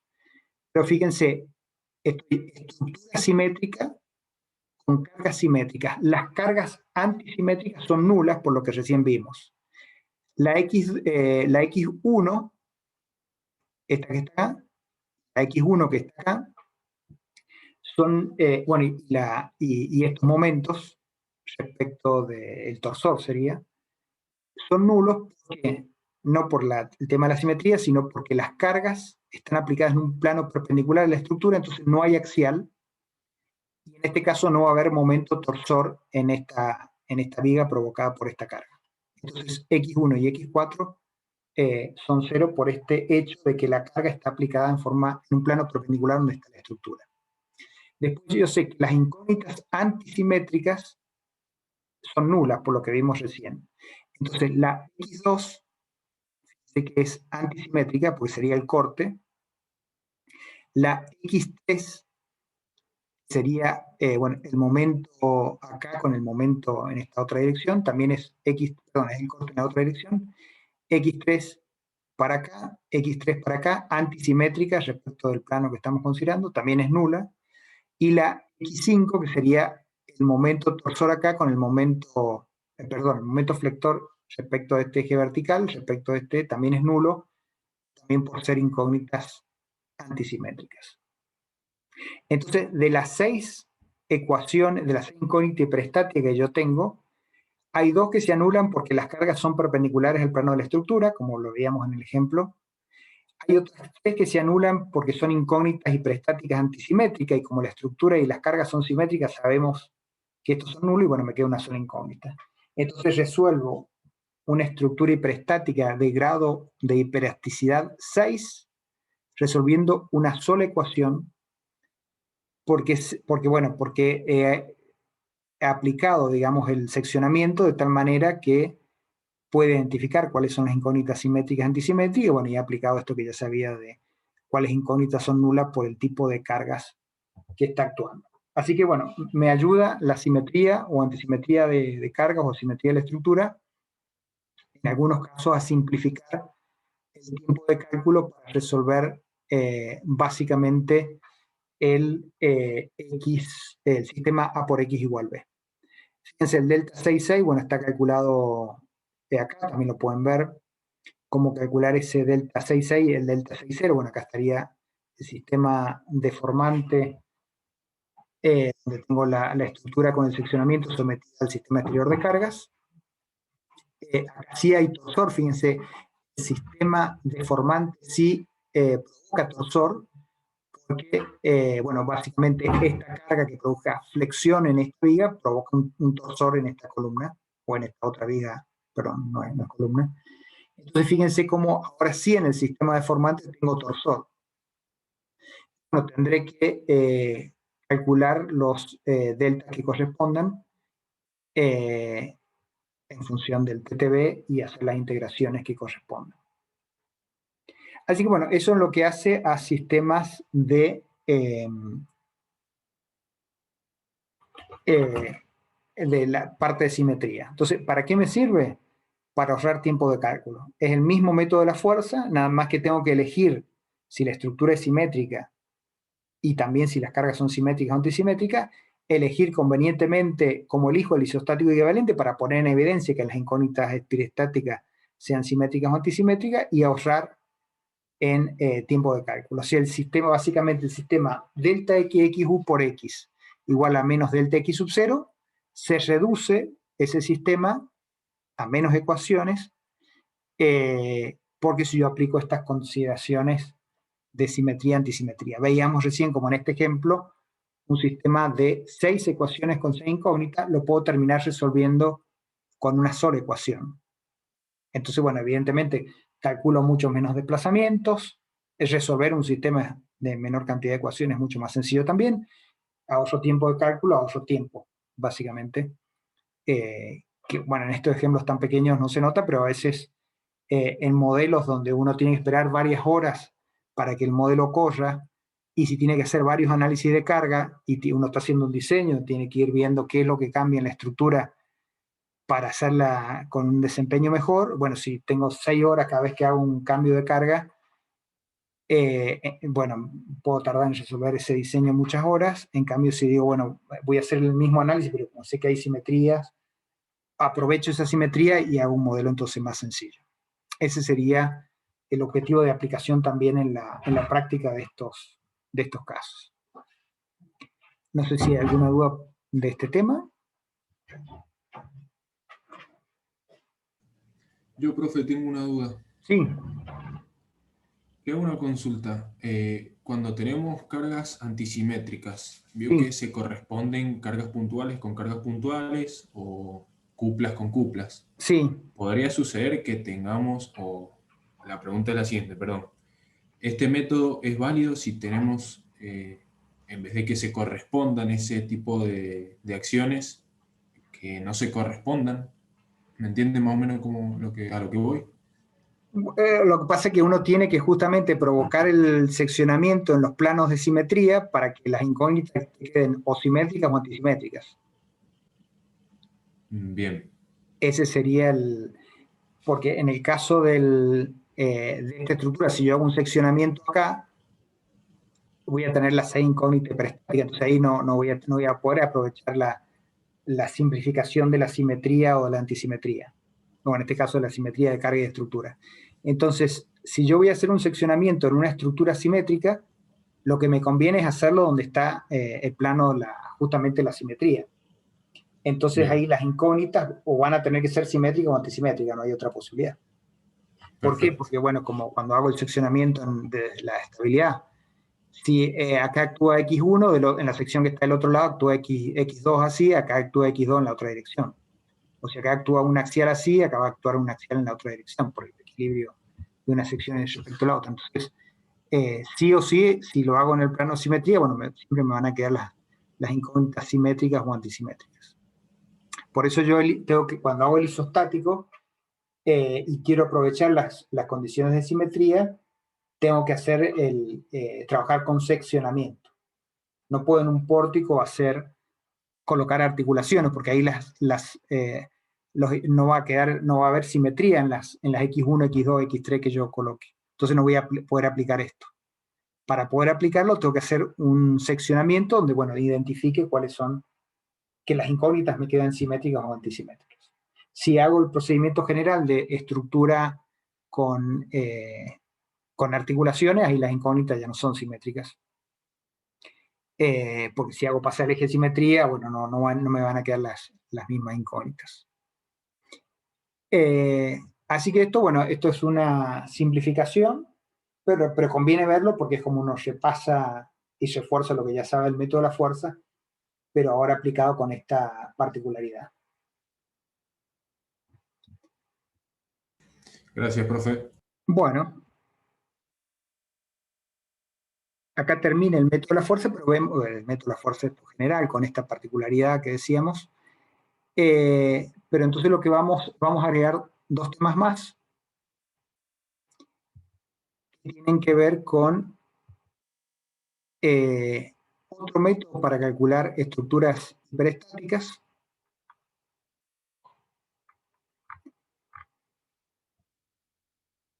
Y cómo calculamos desplazamiento, porque claro, el método de la fuerza no me da desplazamientos, pero los desplazamientos también son necesarios en el análisis estructural porque yo necesito conocer ya sea flechas máximas para controlar el diseño o en el caso de sismo para controlar el daño. Pero bueno, mencionamos además de este método de la fuerza, otro método más para resolver estructuras hiperestáticas. Esto lo vemos así a nivel sintético y referido a un solo ejercicio. Hay un video de un ejercicio también explicado acá. Pero bueno, es interesante ver cómo está planteado, pero no vamos a resolver gran cantidad de ejercicios con esto que está acá. Y en una evaluación, bueno, interviene en la parte de teoría y también uno explica con un ejercicio sencillo. Entonces, otro método para el análisis de estructura hiperestática. Ya habíamos visto el primer teorema castigliano, el segundo teorema castigliano, está el primero, pero no lo vamos a considerar acá. Vamos al teorema de Menabrea, que me permite resolver estructuras hiperestáticas. ¿En qué se basa este teorema? En el segundo teorema de Castigliano. Entonces, bueno, básicamente consideramos una estructura hiperestática sometida a cualquier sistema exterior de cargas. Y lo que vamos a hacer es, como hacemos en el método de la fuerza, ponemos en evidencia las incógnitas hiperestáticas. Por ejemplo, en esta estructura que teníamos acá, tenía como grado de hiperestaticidad, tiene, bueno, serían 1, 2, 4, 4 grados de hiperestaticidad. Entonces, bueno, están puestos las incógnitas X1, X2 y X3 y X4 acá. Entonces trabaja con un isostático equivalente, pero poniendo en evidencia las incógnitas hiperestáticas. O sea, igual que lo hacíamos en la primera parte del método de las fuerzas. Pero entonces yo ahora considero que sobre la estructura actúa el sistema de acciones P sub I y el sistema de reacciones XY, que serían las incógnitas hiperestáticas. Evidentemente esta XY depende de P sub I, pues son las reacciones. Si yo cambio las P acá, ya sea en dirección, sentido, magnitud, bueno, van a cambiar las reacciones. Pero bueno, consideremos que con esta primera hipótesis, que estas X, que son las reacciones, no dependen de P. Bueno, no, es una hipótesis inicial para poder hacer la demostración de este teorema. Y apliquemos el segundo teorema de Castigliano. ¿Qué decía el segundo teorema de Castigliano? Bueno, que si yo aplico derivada parcial del trabajo, acá le falta, ¿no?, el trabajo de la energía interna de formación respecto de alguna X, bueno, el desplazamiento en la dirección de esa X, bueno, obtengo el desplazamiento en la dirección de esa delta. Entonces yo hago ahora derivada parcial del trabajo de formación respecto de cualquiera de estas X que tenía acá, siempre el desplazamiento me va a dar 0. ¿Por qué? Porque corresponde a un vínculo. Por ejemplo, X1 corresponde al desplazamiento axial, y como acá hay un empotramiento, el desplazamiento axial es 0. X2 es un desplazamiento vertical, como acá hay un vínculo, da 0. X3 es el momento del empotramiento, pero como acá hay justamente un empotramiento, el giro es 0. X4, el desplazamiento vertical acá es 0. O sea que siempre, cuando hago la derivada del trabajo de formación respecto de alguna de las X que está puesta acá en dirección de las reacciones, el desplazamiento ahora va a ser 0, porque justamente estoy calculando desplazamiento en la dirección de donde hay algún vínculo. Entonces, este es el segundo teorema de Castigliano. Y esto es la aplicación del segundo teorema de Castigliano, pero para las X que corresponden a las incógnitas hiperestáticas que recién hemos definido. Bueno, y ahora también está expresado acá, como la derivada primera es nula, se calcula la derivada segunda para determinar si existe un máximo o un mínimo. Entonces acá tengo la derivada, esto sería del trabajo, la energía interna de formación respecto de X. Ahora calculo la derivada segunda de T respecto de X dos veces. Si acá me daba delta I, bueno, hago la derivada de delta I respecto de X. Ya lo vimos también en la aplicación del TTB. Si acá tengo un desplazamiento delta, bueno, yo lo puedo apreciar como un desplazamiento delta 1, delta I sub I, o sea, para X unitaria, por el verdadero valor de X. O sea, aplico lo que ya he aplicado también en el método de las fuerzas. Entonces, si esto lo estoy derivando, lo tengo que derivar respecto de X, bueno, la derivada de delta I respecto de X, bueno, esto me queda delta I sub I.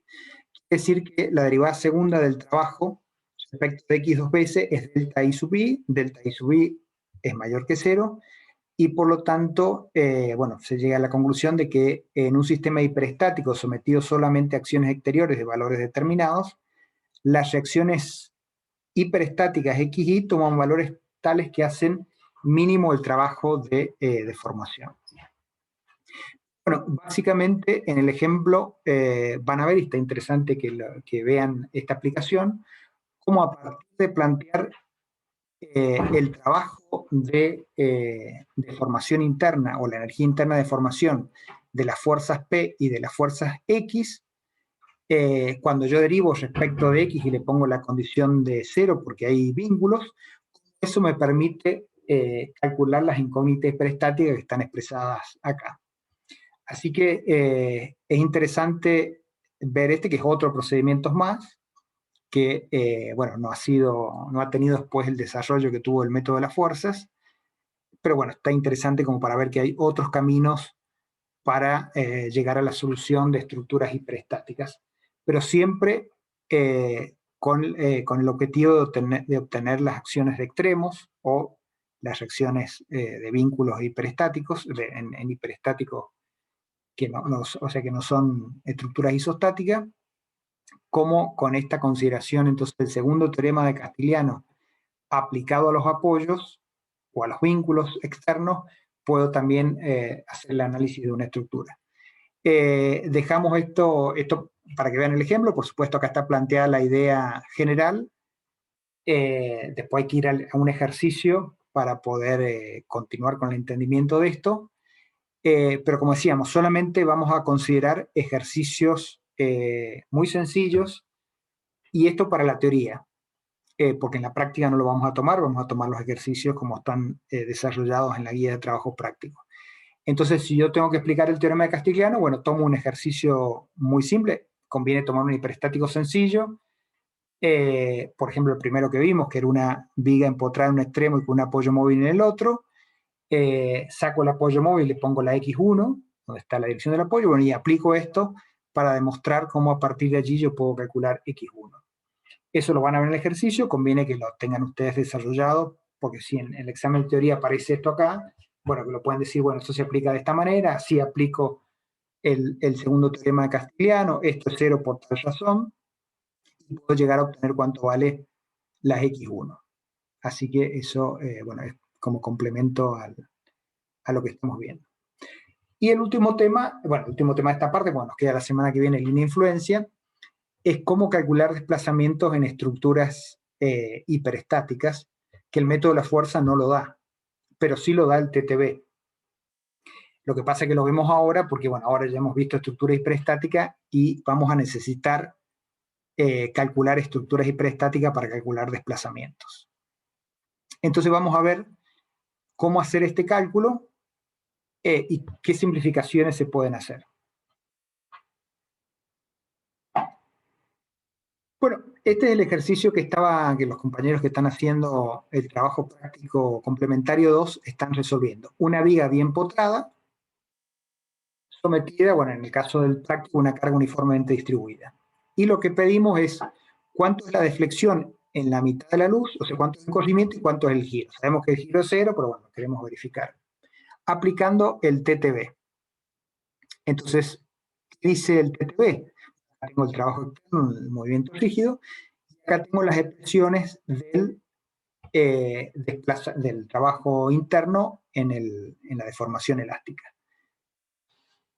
Esto es sumatoria de los momentos M raya por los momentos M, o sea, momento en el sistema no deformante, momento en el sistema deformante, después vendría la contribución del corte, si corresponde, la del axial, si corresponde, y la del torsor, si corresponde. Acá, en este caso particular de la viga bien potrada, despreciamos el corte porque suponemos que el H no es mucho más grande que el B, no hay axial, si las cargas, bueno, son como una carga uniformemente distribuida, y no hay torsor. Entonces nos queda este término nomás. Y no está la sumatoria porque tenemos una sola barra. Entonces, ¿qué hago acá? Bueno, hago lo que me dice el TTB. Sistema deformante. Trazo el diagrama del sistema deformante. ¿Cómo lo hago? Bueno, estructura hiperestática, aplico el método de la fuerza, obtengo las acciones de extremo, completo con lo que sea de estática, lo que pasa adentro. Ya tengo el M0 o el M0H. M0 porque es el sistema, también el sistema exterior de cargas en el hiperestático. Esta es la nomenclatura. ¿Qué pasa si quiero calcular el corrimiento en un punto I en esta dirección? Bueno, me dice el TTB, aplique una carga unitaria en la dirección donde quiere calcular el desplazamiento. Aplico una carga unitaria. ¿A qué? A una viga bien potrada. ¿Y cómo resuelvo esto? Con el método de las fuerzas. Entonces tengo este diagrama de momentos, esta acción de extremo por el método de la fuerza, esta acción de extremo del método de la fuerza, completo por lo que sea de estática. Este es lo que es el diagrama del sistema no deformante, también hiperestático, porque tú voy a resolver este hiperestático. Bueno, hago la integración de estos dos diagramas, como ya lo sé hacer, y calculo el desplazamiento, no hay nada nuevo. Lo único de nuevo es que tengo que resolver el diagrama de momento en un hiperestático para una carga unitaria, tengo que resolver para la estructura hiperestática sometida al sistema exterior de carga un diagrama de momento de una estructura hiperestática. Por eso, bueno, y ayer también lo aclaramos en el WhatsApp, para los estudiantes lo que podían hacer es hallar la forma de este diagrama a partir de los puntos que le da SAP, hallar la ecuación de esta, que era una parábola. Esa ecuación la pongo acá. A partir de SAP yo puedo saber esta ecuación, puedo trabajar, integrar de acá hasta acá y de acá hasta acá. Entonces tengo la ecuación de esta recta, la pongo acá. Multiplico estas dos ecuaciones y hago la integral en forma en lo que están las páginas web que resuelven integrales definidas. Y entonces ni siquiera hago la integración con las tablas, lo saco directamente con el software. Y bueno, eso sé que ya lo podemos hacer. Lo único que nos faltaba en la unidad número 2 es obtener estos diagramas, porque no sabíamos todavía obtener diagramas de momento para estructura hiperestática. Así que eso es el cálculo de desplazamiento con el TTB. No se aplica el método de la fuerza solamente para calcular, bueno, los diagramas de M, pero no es en la teoría del método de la fuerza el tema principal, sino que lo uso como accesorio. Pero ahora vamos a hacer algunas simplificaciones. Fíjense, yo puedo decir, bueno, esta es la estructura originaria, la viga bien potrada, pero ahora pongo en evidencia las incógnitas hiperestáticas. Como la estructura original estamos en el plano, tiene 3 grados de hiperestaticidad, pongo en evidencia 3 incógnitas hiperestáticas. Entonces ahora tengo una viga libre y empotrada con el sistema exterior de cargas y estas otras cargas que las puedo considerar como si fueran cargas externas, X1, X2, X3, que serían las reacciones en este otro empotramiento. Pero entonces yo puedo considerar que es una estructura isostática que está sometida a esta carga, las cargas externas menos más las cargas I. Entonces yo ahora cuando voy a aplicar el TTB, el sistema deformante, tomo la estructura que tengo. ¿Cuál es la estructura que tengo? Viga libre acá y empotrado acá. Entonces, esta estructura sí la tengo que resolver en forma hiperestática y obtener este diagrama de momentos. El M debido al sistema exterior de carga en el hiperestático. Pero cuando voy a aplicar la carga unitaria, uso la estructura unisostático. Entonces ahora voy a calcular momentos en un isostático. Bueno, desde el punto de vista de cálculo es más simple calcular, esto ya lo resuelvo por estabilidad. En cambio, en este otro caso, este diagrama lo tenía que resolver también aplicando el método de las fuerzas. Entonces hago también una reducción en los tiempos de cálculo porque simplifico el problema. Entonces, estructura hiperestática, yo puedo poner en evidencia la incógnita hiperestática, entonces me queda una estructura isostática sometida al sistema exterior de carga y las cargas correspondientes a las reacciones, las incógnitas hiperestáticas. Cuando voy al sistema deformante, no deformante, tomo la estructura que es un isostático y le aplico la carga unitaria o el momento unitario según el desplazamiento, el corrimiento o el giro que quiera calcular. Entonces el diagrama ahora es más sencillo. Pero ya vimos que por Betti yo podía tomar este como sistema deformante y este como sistema no deformante y el resultado iba a ser el mismo porque básicamente estoy multiplicando, es lo mismo multiplicar MI por M sub 0 que M sub 0 por M sub I. Entonces aplicando Betti yo puedo hacer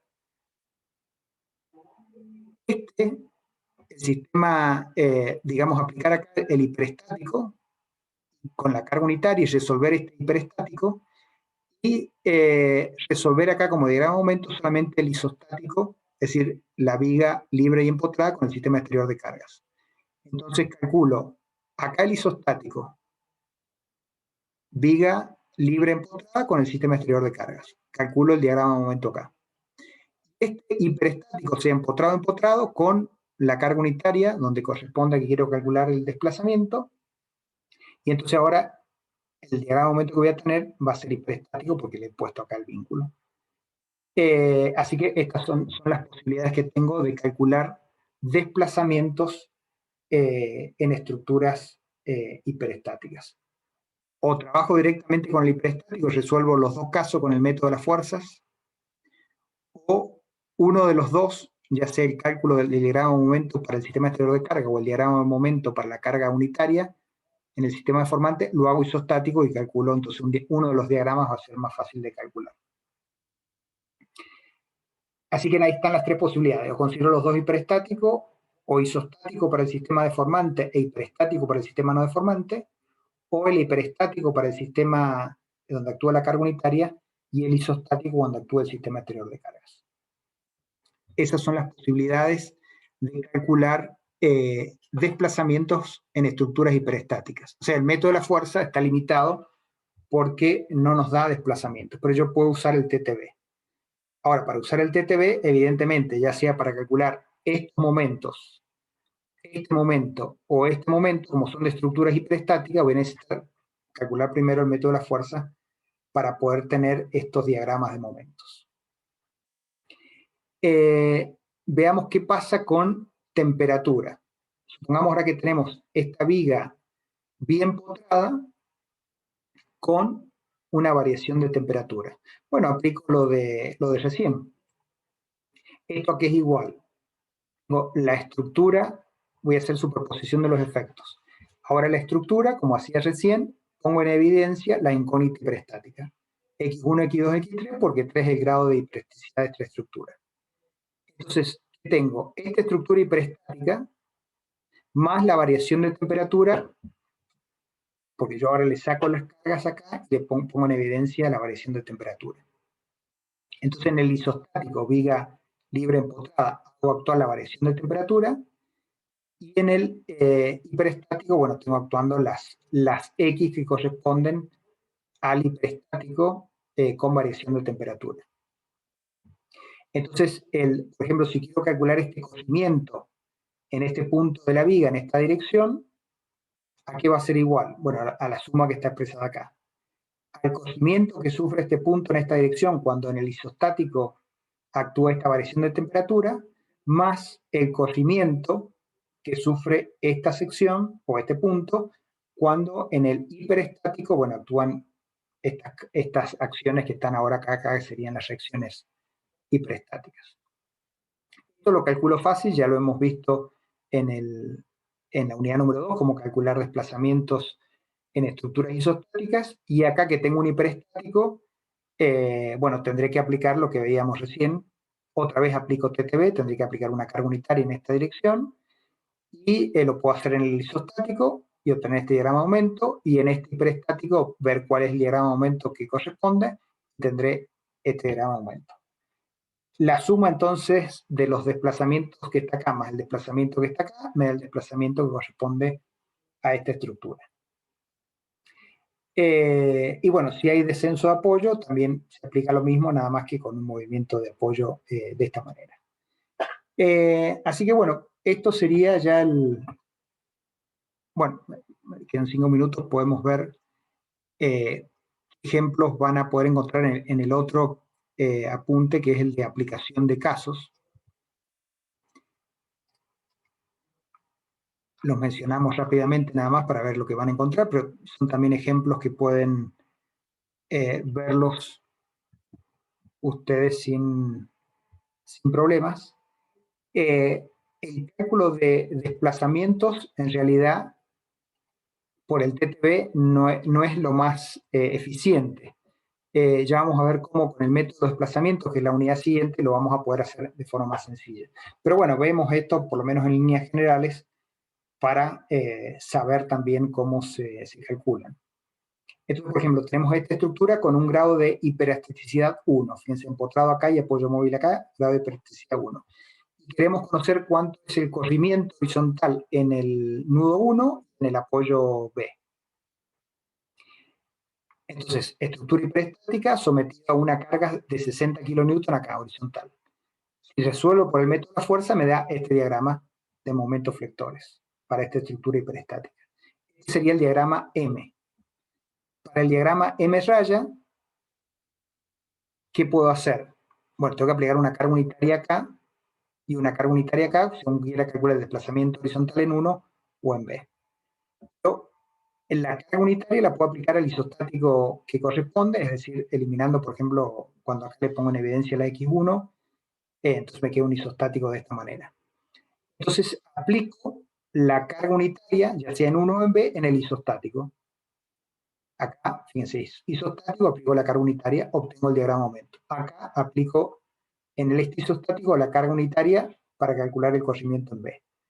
Y bueno, obtengo los diagramas, este diagrama de momento con este diagrama de momento integrado me va a dar cuánto es el corrimiento en 1. El diagrama de momento que corresponde a este, integrado con este, me va a dar el corrimiento que corresponde a B. Entonces, ¿qué he hecho acá? La estructura sometida al sistema exterior de cargas resuelve el hiperestático con el método de la fuerza. Para aplicar las cargas unitarias tanto en 1 como en B, lo aplico al isostático y entonces el diagrama de momento que tengo que calcular es más sencillo. Ahí está también el cálculo mediante SAP. En un reticulado quiero calcular el descenso que se produce en el nudo F cuando acá actúa una carga de 9 kN. El ejemplo que ya vimos, pero ahora para calcular corrimientos. Bueno, en este caso está usado la primera opción de calcular hiperestáticos e hiperestáticos. Entonces, para esta estructura, sistema deformante, bueno, no tengo que usar el axial, no el momento, ¿no? Pero es el equivalente. Entonces, sistema deformante, la estructura hiperestática con la carga de 9 acá. Resuelvo con el método de la fuerza como recién lo vimos. Obtengo los esfuerzos en cada barra. Ahora, aplico una carga unitaria en F, que es donde quiero calcular el corrimiento, resuelvo este hiperestático. Porque acá estoy usando la opción de hiperestático y hiperestático tanto en el sistema deformante como en el no deformante. Entonces tengo que resolver dos hiperestáticos. Uno, la estructura hiperestática original sometida a 9, a las cargas reales, el hiperestático sometido a la carga unitaria, según me dice el TTV, en la dirección que quiero calcular el corrimiento. Después aplico la fórmula del TTV y voy a poder calcular el corrimiento. O sea, el TTV se aplica igual. Nada más que, ¿cómo calculo esto y esto? Bueno, si es un isostático la estructura, lo calculo con A sub S por S igual a menos P. Si la estructura es hiperestática, bueno, estos S los tengo que calcular con el método de la fuerza, con el método que recién vimos. Bueno, ahí están señalados estos valores. Está resuelto entonces por el método de las fuerzas cómo obtenemos los valores de S y bueno, está resuelto todo para llegar finalmente al desplazamiento que coincide con lo que da esa. Así que esto es la parte, digamos, accesoria del método de la fuerza. Como decíamos, la teoría se desarrolla en una media carilla. Después hay que hacer la práctica, digamos, de cómo se aplica esa teoría a vigas continuas, reticulados, pórticos, marcos y vigas espaciales. Eso sería lo fundamental. Después podemos ver que si hay simetría en la estructura, simetría en las cargas o antisimetría en las cargas, puedo hacer simplificaciones en la primera parte del método, que es cuando calculo delta xx u por x igual a menos delta x sub 0, y puedo simplificar, hacer un sistema, resolver un sistema más pequeño. Y después lo que hemos hecho, bueno, que también además del método de la fuerza, yo puedo resolver estructuras hiperestáticas con el método, con el teorema de Menabrea. Eso, vean, un ejercicio muy simple, porque en la práctica no vamos a tomar ejercicios de eso, pero sí un ejercicio simple para que nos puedan explicar de forma teórica. Y vemos que para calcular el TTB, para calcular desplazamientos, aún en estructura hiperestática, yo puedo aplicar el TTB sin inconvenientes, pero puedo hacer alguna simplificación, como veíamos recién, ya sea considerar el isostático cuando aplico las cargas unitarias o los momentos unitarios, o, bueno, considerar las cargas unitarias en el hiperestático, pero hacer isostático el sistema exterior de carga. Así que, bueno, eso es TTB, no es método de la fuerza, pero este método no me da el cálculo de desplazamientos, y si los necesito calcular, lo debo hacer entonces con el TTB que ya vimos en la unidad número 2, o sea, la misma teoría del TTB, nada más que ahora el problema es que hay esfuerzos internos que lo tengo que calcular en estructura hiperestática, entonces voy a necesitar el método de la fuerza para hacer esos cálculos. Bueno, nos quedaría línea de influencia, pero ya es un complemento también a lo fundamental de esta unidad. No sé si de acá hay alguna duda en particular.